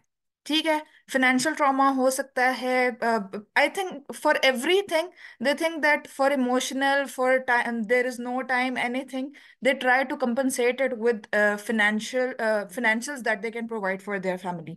तो मुझे सिर्फ इसका थोड़ा सा बताएं कि how to get out of that trauma, because for 25 years, for 30 years, the 10 years of your childhood, they have defined you। ठीक है, और फिर वो आपका लाइफ पैटर्न बन जाता है। तो how to work on like something that has shaped you now? ठीक है, that is my first question. And second question is कि how to talk about it, like क्योंकि बहुत, जब आप साइकोलॉजिस्ट के पास जाते हो तो वो आपसे बहुत बचपन की जब बातें पूछते हैं, तो आप तो कहते हो कि मुझे तो ये याद नहीं, मुझे तो, मैंने इस बारे में सोचा नहीं। तो मैं चाहूंगी कि आप थोड़ा सा इस बारे में भी बात करें कि how to talk to yourself, and how to make yourself, like convince yourself कि no, you should rekindle all your memories. Otherwise, one of my friend told me कि even a psychologist cannot help you if you are not going to answer those questions। तो please इसके ऊपर मुझे थोड़ा सा बताइएगा। Thank you. Thank you Maria. पहले doctor Asif बात करना चाहें या आई शुड स्टार्ट? अच्छा, मारिया ने पहले कहा कि आदमी काम नहीं करते। मेरा ख्याल है हम सारे ही एक स्लीप वॉकिंग का शिकार हैं। तो मेरा ख्याल है सारे ही अपने ट्रॉमास को पुश डाउन करते हैं और डिनाई करते हैं कि मुझे तो कभी कोई ट्रॉमा था ही नहीं। पहली बात यह है कि हम में से मेजॉरिटी जो है वो आधी जिंदगी, कम अज कम पहले 40 साल, हम इस बात का को मानने से इनकार करते हैं कि हमें कभी कोई ट्रॉमा मिला था। ठीक है, और जो आपने कहा एज ए कोपिंग मैकेनिज्म, हो सकता है कि आदमी अपने आप को एक डिग्निफाइड पर्सन बनाने के लिए या एक्सेप्टेबल, सोशली एक्सेप्टेबल पर्सन बनाने के लिए अपने पैसे का इस्तेमाल करते हो, क्योंकि मेरा ख्याल है सोसाइटी ने भी उनसे यही एक्सपेक्ट किया है कि आपके पास पैसे होंगे तो पूरा आपका जो इकोसिस्टम है या सोशल सिस्टम है वो उसी पे खड़ा होगा। तो अब ये मेरा ख्याल है आपकी इंसाइट आपने शेयर किया, I agree with it. But उसके ऊपर काम कैसे किया जाए? बिल्कुल ऐसे ही किया जाए जब जिंदगी के डिफरेंट उतार चढ़ाव आते हैं, यानी आपकी फैमिली में किसी की डेथ हो जाती है, या एकदम से आप बहुत अच्छा कमा रहे होते हैं, एकदम से फाइनेंशियल क्राइसिस आ जाते हैं, एकदम से बच्चे आपकी बात नहीं समझ रहे होते, जहां बहुत ज्यादा इन्वेस्टमेंट्स कर रहे होते हैं एकदम से लॉस आना शुरू हो जाता है। और तब आपको एक एक्सटर्नल क्यू मिलता है कि अपने आप को रिफ्लेक्ट करो, रिविजिट करो कि मेरी क्या प्रैक्टिसेस हैं। एक तो ये एक्सटर्नली हम सब की जिंदगियों में मौजूद है। बहुत सारे लोग दुख और ट्रेजेडीज के बावजूद नहीं सीखते, और जो थोड़े बहुत धक्के खा के सीखने वाले हैं वो थोड़ा उसको एटलीस्ट कंसिडर करते हैं कि it's high time, I need to get into myself. दूसरा, ये कंपनी बहुत मैटर करती है, आप किस तरह के काम में इन्वॉल्व हैं। आदमी चूंकि ज्यादातर ऐसे कंपनी और ऐसे सर्कल में होते हैं जहां पर उनकी हर चीज मनी रिलेटेड होती है, तो फिर जाहिर है कंपनी अगर आपकी ऐसी हो जहां पर आप प्रोफाउंड रिफ्लेक्शंस या इनर डेवलपमेंट के ऊपर बात ही नहीं करते, तो ऑब्वियसली आपके लिए आपको अंदाजा ही नहीं होगा कि ये बातें करने वाली बातें हैं। तो हो सकता है कि जैसे आप यहाँ पर हैं, आप अपने स्पाउस को इन्फ्लुएंस कर सकती हैं कि मैंने ये पढ़ा है तो आप भी ये पढ़ें, देखें, इस तरह से आप कोलेक्टिवली एक दूसरे की के ग्रोथ पार्टनर्स बन सकते हैं। और दूसरा जो आपने क्वेश्चन कहा कि हमें किस तरह से अपने मतलब अपने ट्रॉमास को एक्सप्रेस करना चाहिए, ट्रॉमा की अंडरस्टैंडिंग में एक कैपिटल टी होता है और एक स्मॉल टी का ट्रॉमा है। कैपिटल टी का ट्रॉमा इसको डिफाइन ऐसे कर सकते हैं कि जो एक्सटर्नल कोई रॉन्ग डूअर ने आपके साथ या किसी वायलेटर ने आपके साथ कर दिया हो, और जो स्मॉल टी है वो बहुत सारे आपके ऐसे हकूक थे जो जिनसे आपको डिप्राइव रखा गया है, और वो भी आपको ट्रॉमा में कन्वर्ट हो रहा है। तो एक तो पहले अपने आप को समझें कि मेरी जो पेन्स हैं, बचपन क्यों याद नहीं होता, क्योंकि अगेन ये अफशा वाली बात है कि आप अपने आप को सील करते रहते हैं, आप अपने आप के ऊपर कवर तहें चढ़ाते रहते हैं कि मैं ठीक हूं, मैं स्ट्रांग हूं, और वो कहानियां आप अपने बारे में बताते हैं जो लोग पसंद करते हैं। अब मैं अगर कहूँ कि ऐसी कहानी मैं आपसे कहूँ, मैं एक गांव से ताल्लुक रखती हूँ और मेरा सारा बचपन मैंने उर्दू मीडियम से पढ़ा है, मैं इंग्लिश मीडियम स्कूल से नहीं पढ़ी हूँ, तो ये बातें कोई बहुत पॉपुलर या वेल एक्सेप्टेड बातें नहीं है, और मैं ऐसी सिटिंग में बैठी हूँ तो मैं फिर इसको नई कहानी बना लूंगी। तो यह इंसान बड़ा जो है ना वो डिलूजनल है, इसको खुद फरेबी का बहुत बड़ा मर्ज है। तो अगर आप अपनी जात के साथ सिंसेयर हो जाएं, अपनी जात के साथ मुखलिस हो जाएं, तो आप अपनी हर हर चीज को ओन करने लग जाएंगे कि मैं ये ही हूं। और जब मैं यही हूं तो आप अपने दिमाग की मेमोरी की कैपेसिटी का अंदाजा भी नहीं लगा सकते। एक रिसर्च के मुताबिक जब बच्चा माँ के वूम में होता है तब भी वो माँ के तमाम एहसासात को फील कर रहा होता है, उसकी मेमोरी वो भी स्टोर कर रही होती है। तो ये तो छोड़ दें कि आपको बचपन की बातें कैसे नहीं याद आएंगी, वो सारी याद है। जिस दिन आप ऊपर से फोग हटाएंगी और आप रेडी हो जाएंगी, आप एक चॉइस ले लेंगी कि आज से मैंने अपने अंदर के वो तमाम दरवाजे खोलने हैं जहां से मेरी असल का पता चलता है, तो फिर मेमोरी इज देयर। आपकी body and mind is always there for you, हम अपने लिए नहीं है। Thank you.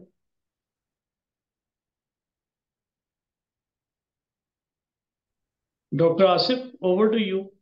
डॉक्टर साहब। जी जी, दो सवाल थे। एक तो ये था कि इस पहली टॉक को थोड़ा सा एलेबोरेट करते हैं कि प्री बर्थ जो फीमेल डाइट है वो किस तरह इन्फ्लुएंस करती है, और दूसरी थी कि क्या मेल डाइट पैटर्न भी इसको इन्फ्लुएंस करता है। जहाँ तक प्री बर्थ का ताल्लुक है, उसमें मेजर पोर्शन तो यकीनन मदर की डाइटरी हैबिट्स का है। और मदर की डाइटरी हैबिट्स जो है वो ना सिर्फ उन गट माइक्रोबायोम को, जो एक बहुत ब्यूटीफुल फैक्ट्री माँ ने अपने बच्चों को गिफ्ट करनी थी, अगर वो डिफेक्टिव फैक्ट्री दे रही तो उसका यकीनन असर जो है वो जनरेशन्स तक जाएगा।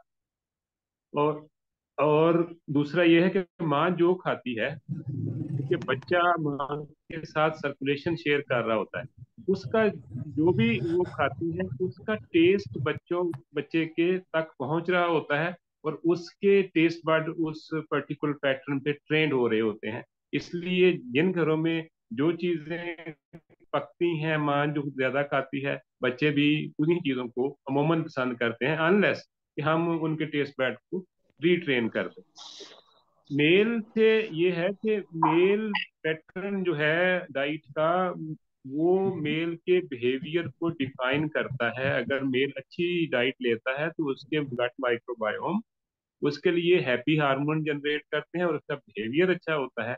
और वो उसका बिहेवियर अच्छा है तो घर का माहौल अच्छा होगा। और माँ अगर प्रेग्नेंट है तो अगर लेट्स सपोज के माँ और बाप में एक आर्गुमेंट होता है, एक तो माँ के जो अंदर जो एंजाइटी जनरेट हुई, कार्टिसोल जनरेट हुआ, उसने बच्चे को अफेक्ट किया, लेकिन इनडायरेक्टली बच्चा यूट्रस में मफल्ड साउंड के साथ वो आर्गुमेंट भी सुन रहा हो, और वो आर्गुमेंट उसके अंदर कुछ चेंजेस लेके आता है जो उसकी ब्रेन डेवलपमेंट को अफेक्ट कर सकती है।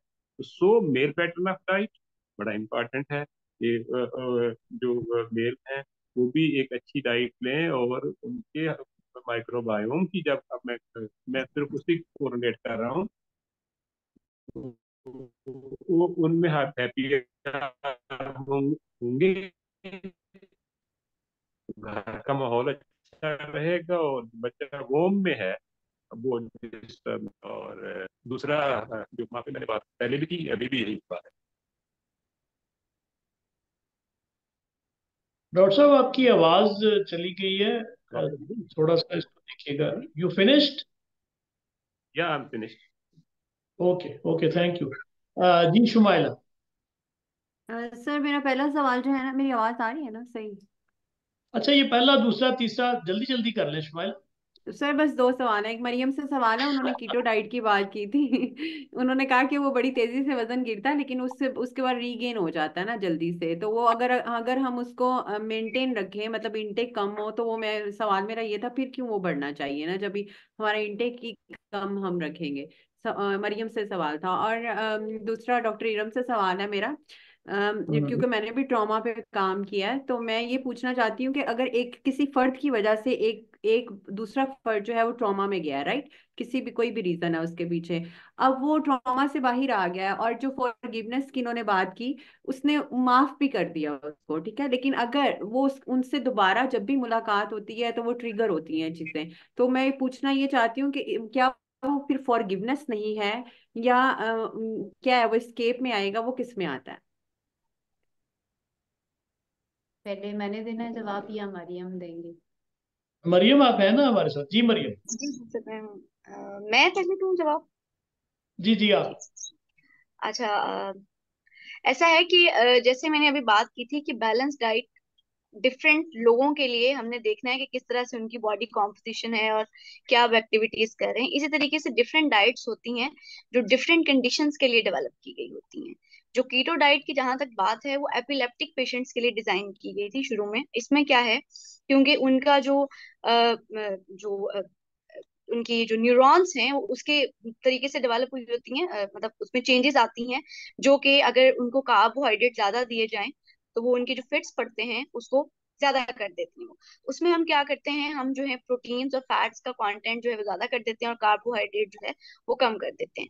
वो एक स्पेसिफिक डिजीज के लिए डिजाइन की गई थी, लेकिन आजकल जो है वो इन ट्रेंड है तो वो उसी को लोग फॉलो करते हैं। थोड़ी सी मैंने इसकी हिस्ट्री बता दी। तो उसमें क्या है जी कि जब हमारा बॉडी का बेसिक जो फ्यूल है वो बाय नेचर जो है वो कार्बोहाइड्रेट है, उस पे चलना है। जब हम कार्बोहाइड्रेट नहीं ले रहे होते तो जो हमारे फैट रिसोर्सेज होते हैं वो कंज्यूम होना शुरू हो जाते हैं। उसके बाद जो है वो प्रोटीन पे बात आ जाती है। तो इसमें जब कीटो का जो मेजर लॉस जो साइड इफेक्ट है वो ये है कि एक तो आपका मसल लॉस में बहुत ज्यादा होना शुरू हो जाता है। आप हेयर लॉस देखेंगे उसमें। उसमें किडनी डिसऑर्डर्स हो सकते हैं, क्योंकि प्रोटीन का जो है वो हम बहुत ज्यादा इंटेक कर रहे होते हैं। जहाँ पे आपने कार्बोहाइड्रेट मेजर आपका 60% आपकी डाइट में होना चाहिए, वहां पे आपका 80% जो है वो प्रोटीन में से आ रहा है। तकरीबन 70 to 80% और 20% तक फैट, और बहुत कम जो है वो हम कार्बोहाइड्रेट जो है वो ले रहे होते हैं। और अक्सर आपने देखा कि जो भी कीटो डाइट कर रहे हैं वो हर चीज को कहेंगे जी कि कार्बोहाइड्रेट्स बहुत बुरे हैं, कार्बोहाइड्रेट्स बहुत बुरे हैं, कार्बोहाइड्रेट्स बहुत बुरे हैं। तो आपका सवाल ये था कि अगर हम उसको मेंटेन रखें, तो ये है कि हम उस चीज को बहुत लॉन्गर पीरियड ऑफ टाइम के लिए मेंटेन रख ही नहीं सकते। आपको एक तो साइड इफेक्ट्स आना शुरू हो जाएंगे, दूसरा जो आपकी बॉडी के नेचुरल एक्यूज जो होते हैं या जो आपकी क्रेविंग्स हैं डिफरेंट चीजों के लिए, वो एक सर्टेन पीरियड ऑफ टाइम के लिए आप उसको अचीव कर लेंगे। अगर आपने एक गोल सेट किया हुआ है कि आपने 10 kgs लॉस करना है with in this period of time, 1.5 महीने में या जो है 2 महीने में, वो आप कर लेंगे। लेकिन जैसे ही आप अपना गोल अचीव करेंगे, आप दोबारा से जो है वो अपनी डाइट की तरफ जाना शुरू होंगे। जब दोबारा से जाएंगे वो फिर गेन हो जाएगा।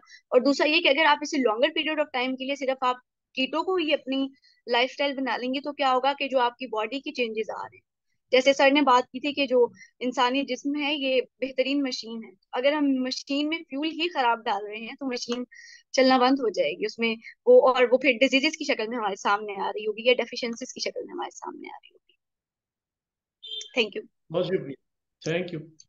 जी डॉक्टर इरम। अच्छा, thank you Shumaila for this question. Forgiveness का मतलब रिकंसिलिएशन नहीं है। फॉरगिवनेस का मतलब ये भी नहीं है कि आप रॉन्ग को राइट कंसिडर कर रही हैं, ठीक है। जो आपके अगेंस्ट वायलेशन हुई है, जो आपका राइट आपसे आपको डिप्राइव रखा गया है, वो रॉन्ग को रॉन्ग ही मान रहा है। बट ये एक चॉइस है कि मैं, मेरे पास एक तो है कि मैं बदले की जो है ना वो तरफ जाऊं, और बहुत सारी चीजों के शायद रिवेंज के लिए वो केस बनता ही नहीं है कि आप उससे रिवेंज ले सकें। हम कई दफा बद दुआएं देते हैं, कर्ज करते हैं, और कर्ज करके भी हमें थोड़ा बहुत सुकून मिलता है, क्योंकि हमें लगता है हमारी दर्द इतनी ज्यादा है कि हम इसका जो है ना वो बहुत बेहतर कॉम्पनसेशन चाहते हैं। और चूंकि कई दफा हम इसको कारमा के साथ भी ले जाते हैं कि बस तुम जो मेरे साथ हो गया ना, इसका देखना तुम्हारे साथ अगले जहान जाके क्या होता है। इस ये करके हम खुद को रिलीफ दे रहे होते हैं। हम दूसरे के साथ कोई फेयरनेस नहीं कर रहे होते, दूसरे के साथ हम कोई मामला नहीं कर रहे होते। मेरा ख्याल है हम अपनी हेल्पलेसनेस को नई शक्ल देते हैं इस तरह की कहानियां बता के।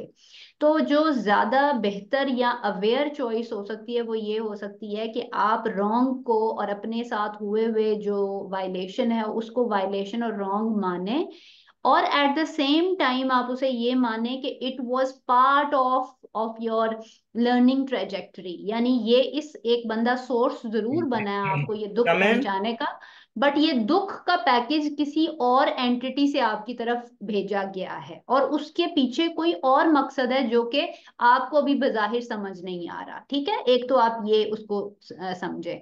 रिकंसिलिएशन का मतलब ये भी हो सकता है कि वो दुख आपके किसी आपके बड़े नियर एंड डियर वन से आपको मिला हो, और आप अब चाहते हैं कि मैं नेक्स्ट टाइम के लिए, मैंने माफ भी कर दिया, पिछली चीजें क्लोज भी कर दी हैं, बट मैं आगे चॉइस नहीं लेना चाहती कि मैं बार बार इनके साथ बहुत ज्यादा मामलात या राब्ता रखूं। तो वो रिकंसिलिएशन करना वो आपकी अगेन एक सेपरेट चॉइस है। बहुत सारे लोग कहते हैं कि जी I can not stop loving you but I can still choose to love you at a distance. मैं पीछे से, मैं थोड़ा दूर होके अब आपसे मोहब्बत करना चाहती हूँ, क्योंकि पास आके जब मोहब्बत किया तो उसने मुझे बहुत दुख दिया है। तो आप कोशिश करें कि माफी करके, अगर आप हो सकते हैं साइड पे तो हो जाइए, अदरवाइज अगेन उसमें एक लेवल और भी है कि जब आप अपने ऊपर बहुत सारा काम करते रहेंगे, कहते हैं कि जिसने सबक याद किया उसको कभी छुट्टी नहीं मिलती। तो जो काम हम अवेकनिंग की तरफ चल पड़ते हैं तो हमारे लिए ही लर्निंग्स बढ़ती चली जाती है। दूसरा ये होता है एक पॉइंट के बाद कि जब आप अपने आप के साथ पीस मेकिंग कर लेती हैं ना, अपनी जिंदगी के बड़े मकसद को समझ लेती हैं कि ये बेसिकली हमारे साथ ये सारी चीजें क्यों हो रही हैं, कि इनका मकसद क्या है, यानी अपनी सफरिंग में जब आप एक मीनिंग ले आती हैं ना, तो फिर ये बंदों से आप बेनियाज हो जाएंगी। फिर कोई समबडी से आप नोबडी होती हैं, और फिर नोबडी से फिर आप एवरीबडी हो जाती हैं। यानी आप फिर यहाँ से आपकी ट्रांसेंडेंस होती जाती है, और आप कहते हैं कि ये अब लोग, ये जो जिन्होंने मुझे दुख दिया था उन्होंने ही तो मुझे ये पॉलिश करके बनाया है, तो मुझे तो उनके लिए बहुत ज्यादा शुक्रगुजार होना चाहिए कि ना वो मुझे दुख दुख पहुंचाते, ना मैं ये बनती। तो अब I have become useful for everybody, thanks to those people who have created barriers in your way. उनसे उस वक्त आप कुछ somebody थी, और फिर someone did something to you and then you became somebody for everybody. I hope I'm making sense. बहुत शुक्रिया डॉक्टर साहब। ये बड़ा इंटरेस्टिंग आपका जो कॉन्सेप्ट है ना, ये loving from distance, safe distance से जारी रखना पॉजिटिव रिलेशनशिप को, Yes. Really very interesting. तो सवाल बहुत से आ रहे हैं, वेरी क्विकली 3 सवाल, एक एक सवाल, क्योंकि मैंने डॉक्टर साहब से वादा किया था कि आपको वक्त पे फारिग करेंगे। डॉक्टर रवि साहब को सजा ये है कि शुरू से लेके आखिर तक उन्होंने चूंकि कंक्लूडिंग रिमार्क्स भी देने हैं, तो इसलिए वो बैठे हुए हैं। तो बहुत मुख्तसर सा शफीक साहब, और फिर अब्बास साहब, और फिर नसीम जाहिद साहब, वेरी क्विकली एक क्वेश्चन। नहीं जी, जी मैं तो क्वेश्चन करता ही रहता हूँ, किसी और को मौका दे दें। नहीं नहीं, आप करें, कर ले, जल्दी जल्दी कर ले जो भी क्वेश्चन आपका है। नहीं नहीं सर, डॉक्टर साहब को टाइम दें, इट्स एब्सोल्युटली फाइन। चले जी जी, अब्बास साहब आपका सवाल। मेरा एक छोटा सा सवाल है कि ये जो डॉक्टर मजीद साहब हैं या डॉक्टर आसफ साहब हैं, इनसे मेरा क्वेश्चन है कि हमें बताया जाता है कि कुछ चीज़ें ऐसी हैं जो शाम को नहीं खानी चाहिए और सुबह के वक्त खानी चाहिए, जैसे दही हो गया या लस्सी का इस्तेमाल है, या एप्पल का इस्तेमाल है कि ये मॉर्निंग के वक्त करना चाहिए, तो इसके बारे में अपनी एक्सपर्टीज दें, क्योंकि कुछ लोग इस बात को नहीं मानते कि जो भी जिस वक्त मिलता है खाएं। तो क्या वाकई ऐसा कोई है, इनके कोई केमिकल रिएक्शन होते हैं या नहीं होते? Thank you. ठीक। जी जी डॉक्टर आसिफ या मरियम, कोई भी जो मौजूद है। जी मरियम। जी जी सर। मरियम, आप जवाब। जी। जी जी। अच्छा, ऐसा है कि कोई चीज ऐसी नहीं है कि हमें किसी एक स्पेसिफिक टाइम पे नहीं लेनी। जैसे ये है कि अगर हम ले रहे हैं, जैसे आपने 3 चीजों का नाम लिया है, दही है या लस्सी है या एप्पल है, तो ये है कि हमें ये नहीं है कि रात को नहीं खाना है, इसका इस चीज के साथ कोई लिंक नहीं है, या हमने सुबह के टाइम नहीं खाना। आपने जस्ट ये देखना है कि अगर आप इसको ले रहे हैं तो आप इसको ज्यादा तो नहीं ले रहे, पोर्शन साइज से एक्सीड तो नहीं कर रहे आप। या ये है कि अगर आपने रात की बात की है, तो ये नहीं है कि हमने सोने से तकरीबन बस 5-10 मिनट पहले कुछ खाया है पेट भर के और फिर हम सो गए। सोने से तकरीबन 1.5 घंटा पहले या 2 घंटा पहले, before you go to bed, उससे पहले आपने अपना डिनर कर लेना है। ठीक है। ये नहीं है कि लेट नाइट क्रेविंग हो रही है, कुछ उठ के खा लिया और फिर सो गए। उससे जो है वो चीजों पे असर पड़ता है। फिर आपके जो ब्लड ग्लूकोज लेवल्स हैं, या ओबेसिटी की तरफ आप जा सकते हैं अगर आप उस टाइम पे खा रहे हैं। लेकिन इस चीज का कोई खास लिंक नहीं है कि आपने ये स्पेसिफिक चीज नहीं लेनी अनटिल अनलेस कोई डिजीज कंडीशन ना हो, या कोई ऐसी कंडीशन ना हो जिसमें जो है हम चीजों को रिस्ट्रिक्ट करते हैं।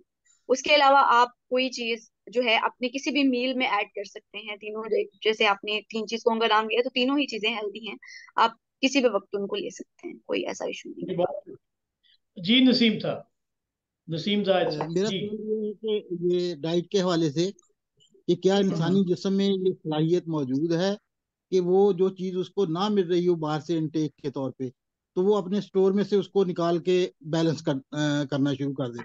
मिसाल के तौर पे एक बंदा है, उसको फैट नहीं मिल रहा है बाहर से, तो वो क्या इंसानी जिस्म के अंदर जो फैट है वो ये कर सकता है, कार्बोहाइड्रेट उसे बाहर से मिल रहे हैं और फैट वो अंदर से लेना शुरू कर दे। ठीक। जी डॉक्टर आसिफ। जी डॉक्टर साहब, आप इस क्वेश्चन को आप एड्रेस करें। डॉक्टर साहब अनम्यूट करें, डॉक्टर साहब अनम्यूट करें। जी।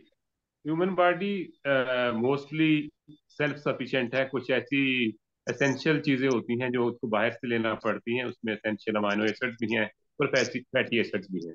लेकिन जनरली जो है ह्यूमन बॉडी अपनी नीड्स को पूरा कर लेती है। लेकिन जो बात नसीम साहब ने की, हम कोई डाइट लेंगे तो उस डाइट का सरप्लस हमारी जो बॉडी में एज ए फैट स्टोर होगा और वो फैट रिजर्व में रहेगा और बॉडी की एक्यूट नीड बन जाती है। जैसे जैसे इलनेस आ गई कोई, तो जहाँ पे आपको भूख नहीं लग रही, तो फिर वो फैट जो है एज ए रिजर्व जो फैट पड़ी हुई थी वो डिजॉल्व होके बॉडी की उस वक्त की नीड्स को जो है वो पूरी करना शुरू कर दे। तो जी ये डॉक्टर यस, अगर रिजर्व बॉडी में है तो वो यूज हो सकते हैं।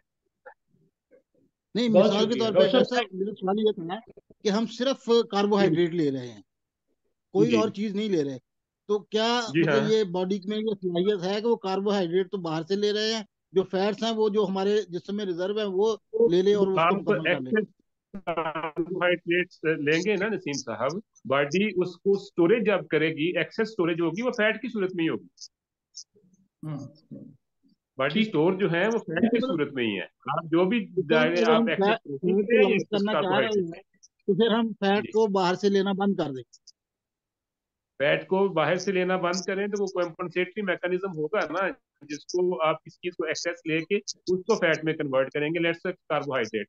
लेकिन जब ये आप करेंगे फिर आप बैलेंस डाइट के वो जो चार्टर है उससे निकल जाएंगे, जिसका अभी जिक्र कर रही है हमारी डाइट।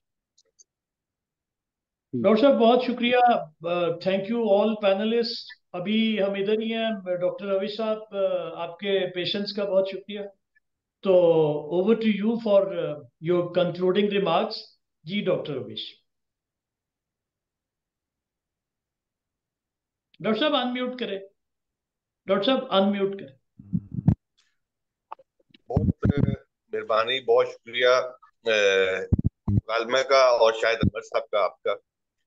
एक ये जो आज का मौजू था होलिस्टिक वेलनेस के हवाले से, एक तो ये है कि इसको आपने डिजाइन बहुत अच्छा किया। ये अपने कंटेंट के इसका जो कंटेंट इंटीरियर था वो बड़ा अच्छा था। ये मुझे आपके लिए जो कह लें कि आपकी जो मैनेजमेंट है ना, ये उसको सैल्यूट है बुनियादी तौर पे। मसलन ये कि आपने इसमें एक न्यूट्रिशनिस्ट, एक हेल्थ केयर और साइकोलॉजी और राइटर, ये 4 लोग रखे हैं। और फिर इसमें ये भी है कि इसमें मसलन जो न्यूट्रिशनिस्ट है और हेल्थ केयर है, इन दोनों का ताल्लुक फिजिक्स से है। और साइकोलॉजिस्ट ज़ाहिर है मेंटल है, और राइटर को आपने बतौर इंटेलेक्चुअल लिया है, लेकिन मैं समझता हूँ कि साइकोलॉजिस्ट और राइटर दोनों माइंड के साथ एसोसिएट है। बेसिकली आपने बॉडी और माइंड को आपने रखा है 4 मुख्तलिफ डायमेंशंस के साथ। ये एक बहुत, यानी इस हवाले से शानदार है और खूबसूरत प्रोग्राम रहा। मरियम हमीदा साहबा, डॉक्टर आसिफ खान साहब, डॉक्टर इरम, डॉक्टर सरोबर, इन्होंने यानी बहुत शानदार गुफ्तगू की, कम वक्त के अंदर मैक्सिमम इंफॉर्मेशन भी, और इन्होंने एजुकेट भी किया, और मैं समझता हूं कि बूस्ट अप भी किया अपने लिसनर को। मरियम हमीदा साहबा ने जो बैलेंस डाइट के हवाले से बात की है, और उसमें उन्होंने फल, दालें, सब्जियां, यानी वो चीजें उम्र और जिन्स और बीमारी के हिसाब से उन्होंने कहा कि इसको सेटल करें। तो ये चीजें मेरा ख्याल है कि हमें बार बार मरियम साहबा ने जो याद कराया, ये बड़ा अहम है। क्योंकि अगर हम घर से बाहर खाते हैं, या अगर हमारे बच्चे छोटे हैं और हम घर में खाते हैं, तो फिर हमारी जो चॉइस है वो लिमिटेड हो जाती है। और जाहिर है कि बाहर तो आप चिकन की 15-20 वैरायटीज मिल जाती हैं, तो चिकन के अलावा तो बाहर से कुछ मिलते ही नहीं। और घर में भी फिर चिकन ही रूल कर रहा होता है कुकर के अंदर या डाइनिंग टेबल पे। तो ये हमें बार बार, मैं समझता हूँ कि बिल्कुल एक हमें अपने साथ एक सख्ती करनी पड़ेगी। एक बैलेंस डाइट जो है वो बड़ा मुश्किल अमल है, अगर, क्योंकि ये किचन संभालना होता है वाइफ ने या मदर्स ने, और ये जाहिर है कि उनके साथ ताल्लुकात की नोयत कैसी है और उनका अपना शऊर कैसा है, डाइटरी जो कॉन्शियसनेस है वो कैसी है, तो उस पर डिपेंड कर रहा होता है पूरे घर की सेहत। तो मेरा ख्याल है कि जो ओनर है उसके साथ जो है हमारे रिलेशन और उनका जो डाइटरी शऊर है वो बड़ा अहम है। डॉक्टर आसिफ साहब ने बहुत कम वक्त में बहुत शानदार बातें की हैं। मसलन उन्होंने मदर के हवाले से जो जज्बाती सतह पर और फूड बैलेंस के हवाले से बात की है। फिर उन्होंने कॉलोनियल दौर में जो कहत आए हैं और जो ओवर ईटिंग की जो के साथ उनको जोड़ा है, और फिर गैर मतवाजन खुराक को जो उन्होंने 100 साल तक कहा है कि उसका एक इफेक्ट रहता है, ये बहुत इस हवाले से शानदार एक इंफॉर्मेशन है। फिर लेकिन एक ये है कि उन्होंने ह्यूमन मशीन का जिक्र किया है, केमिकल फैक्ट्री का जिक्र किया है। अच्छा, अब जाहिर है कि ह्यूमन बॉडी को मशीन और केमिकल फैक्ट्री और ये वो सारा कुछ जो है, हम जिन टर्मिनोलॉजीज में अब बात कर रहे हैं, ओके, ह्यूमन को भी हमने मशीन के साथ जोड़ दिया। चले समझाने के लिए तो वो बहुत अच्छा है, डॉक्टर साहब ने डेफिनेटली समझाने की ही कोशिश की है, लेकिन क्या ह्यूमन एक मशीन है? या क्योंकि मशीन तो एक कंट्रोलिंग बॉडी है, कंट्रोल्ड बॉडी, और उसका रिमोट किसी और के हाथ में होता है, और ह्यूमन जो है वो एक क्रिएटिव बॉडी। तो अब जाहिर है कि हमारे पास अभी उर्दू में या अंग्रेजी में लफ्ज नहीं है, लेकिन ये सारा कुछ मुझे बड़ा अच्छा लगा। डॉक्टर इरम ने साइकोलॉजिकल वेल बीइंग के हवाले से बातें की हैं और बड़ी जबरदस्त बातें की हैं। बस उन्होंने कहा कि अपने वालिदैन का जो इफेक्ट है और आपका जो बचपन है उसको डी लर्न करना वो बड़ा अहम है। फिर उन्होंने कमरों के हवाले से जो बात की कि मैं फ्रंट रूम को साफ ना करें, कभी कभार आपकी जो डार्क रूम्स हैं, पीछे जो आपका जो टेरेस है, आपका जो कॉरिडोर है, इवन आपके जो स्टोर रूम है, वहां भी जाए और उसको आप चेक करते रहें। और इसके अलावा उन्होंने खास तौर पे ये फॉरगिवनेस हीरो की जो बात की है, मुश्किल अमल है इसके लिए। मेरा ख्याल, मुझे यूँ लगता है कभी कभी कि मेडिवल एजेस के सूफी का जो किरदार है वो अब साइकोलॉजिस्ट अदा करने शुरू कर दिए। तो वो हमें याद कराता है कि आपने एक कैसे एक रोल अदा करना है अपने खिलाफ भी और दूसरों के हवाले से भी। और ट्रॉमा, पेन और हर्ट से जो आगाही की अब उन्होंने बात की है, सेल्फ कॉन्शियसनेस वाला जो अमल है, एक वो शख्स जो ज़हनी तौर पर कहीं डैमेज है, क्या वो इस तरह का जो है वो शऊर रख सकता है? यानी खुद विक्टिम माइंडसेट जो है वो ट्रॉमा, पेन और हर्ट का शऊर रख सकता है, या हेल्दी माइंड और विक्टिम माइंड के मामले को भी समझना बड़ा पड़ेगा? आई मीन एक बड़ी जंग है जिधर डॉक्टर इज़म ने इशारा किया है। और डॉक्टर सरोवर ने जो है ये अच्छी बात की है कि मुताले का बोझ ना ले, ये जिम्मेदारी ना रखें इतनी किताबें पढ़नी और ये बताना भी, बल्कि उसको एंजॉय करें। अच्छा, ये एंजॉयमेंट जो है वो जाहिर है कि या तो आप ये एंजॉयमेंट लेते हैं इस्थेटिक्स की सतह पर या लेते हैं माइंड की सतह पर। यानी हार्ट और माइंड की जो डिवीजन उन्होंने बताई है कि पॉपुलर रीडिंग है और सीरियस रीडिंग है। बात सीरियस रीडिंग जो है वो भी आपको एक एंजॉयमेंट दे रही होती है माइंड के जरिए से। लेकिन अगर हम इसकी जो तकसीम है हार्ट और माइंड की करते हैं या एस्थेटिक्स और लॉजिक की करते हैं, तो दोनों सतह पर एक दे रही होती है। और ये अलबत्ता उनका है कि सिलेक्शन आप जरूर करें कि आपने क्या पढ़ना है, और उसमें आपका जो इंजॉयमेंट है वो बड़ी उसको सामने रखना चाहिए। जो दूसरा हिस्सा है इस प्रोग्राम का, वो क्वेश्चन आंसर पर मबनी है। उसमें एक बात और, मतलब आज के सेशन में मैंने देखा है कि जो लिसनर्स हैं, व्यूअर्स हैं, वो मर्द बहुत ज्यादा है, लेकिन जो हमारे गेस्ट हैं उनमें 3 खवातीन और 1 मर्द शामिल है। अब कम से कम ये है कि खवातीन हमें कह नहीं सकती कि मर्द कम सुनते खवातीन को, तो खैर ये भी सुनते सुनते ही है वैसे तो लेकिन ये है कि एक चीज मैं सोच रहा था, इस पे जरूर हमारा हाउस भी मशवरा दे सकता है और आप उनसे इंटरेक्ट भी कर सकते हैं कि जब हम आंसर क्वेश्चन में जाते हैं तो क्या हम टाइम की पाबंदी लगाएं आंसर के हवाले से, या क्वेश्चन की पाबंदी लगाएं? ये भी जरा देखना पड़ेगा, क्योंकि मैंने बात देखा कि 3 क्वेश्चन करने के बाद भी बाद लोग कह रहे होते हैं कि एक आध क्वेश्चन और हो सकता है कि नहीं हो सकता। इसमें जो इंटरेस्टिंग बात है, एक तो ये कि mesela अली फलिक साहब ने, अफशा साहबा ने, मारिया साहबा ने, इस्माइला साहबा ने, शफीक साहब ने विड्रॉ किया, इनको सैल्यूट है, ये कमाल। शफीक साहब ने कहा कि नो क्वेश्चन, मेरा हिस्से का भी किसी को दे दें, और उन्होंने जाहिर है मुझे फेवर किया। फिर अब्बास साहब ने और नसीम साहब ने। अच्छा, इसमें जब आंसर क्वेश्चन के सेशन में था तो मुझे ये बात दिलचस्प लगी कि हमारे जो सवालों की तादाद है किसकी तरफ ज्यादा जा रही, जिससे हम अपनी प्रायोरिटी और दिलचस्पी को भी समझ सकते हैं किस कैटेगरी में ज्यादा है। वैसे मैं देख रहा हूं कि साइकोलॉजी में सबसे ज्यादा क्वेश्चन होंगे, 1 2 3 4 क्वेश्चन साइकोलॉजी में हुए। एक क्वेश्चन जो इंटेलेक्चुअल सतह पे हुआ है राइटिंग एंड रीडिंग के हवाले से। न्यूट्रिशनिस्ट को 2 क्वेश्चन हुए, और हेल्थ केयर के हवाले से भी 2 क्वेश्चन हुए। अच्छा, इसका मतलब है कि साइकोलॉजी वाला मामला जो है वो ये अहम है, और हेल्थ और न्यूट्रिशन वाले मामला जो है वो बैलेंस है।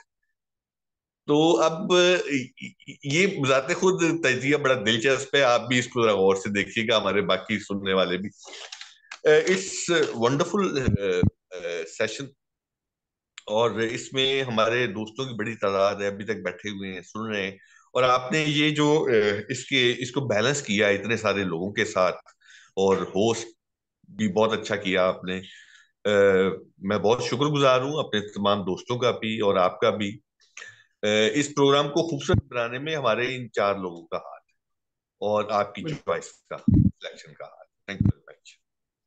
डॉक्टर साहब बहुत शुक्रिया आपका। आपने वैसे आज एक कमाल किया है कि लिटरेरी क्रिटिक तो आप हैं, आज आपने स्टैटिस्टिकल एनालिसिस भी दिया आपके पास, थैंक यू और ये बड़ा दिलचस्प था। जी जी। तो बहुत शुक्रिया। मैं आपकी जो गुफ्तगू का मजा जो है ना उसको बरकरार रखना चाहता हूँ। हमारी अम्मा कहती हैं कि भाई खाना अच्छा खाएं, उनसे बाबर साहब अक्सर पूछते हैं चाय पिए फौरन ही, तो वो कहते हैं नहीं, पिछला जो खाना उसका मजा जो है ना उसको अभी तक। तो आपकी गुफ्तगू का मजा जो है वो हम रखना चाहते हैं। और इसी के साथ हमारे ऑल पैनलिस्ट, ऑल पार्टिसिपेंट्स, तो हमारा यही तरीका था हैप्पी न्यू ईयर सेलिब्रेट करने का। तो इस पे होपफुली जो है हम कुछ बातों से सीखेंगे भी और उनको अपनी प्रैक्टिस में भी लाएं। एवरीवन बहुत शुक्रिया, खुश रहें, सलामत रहें।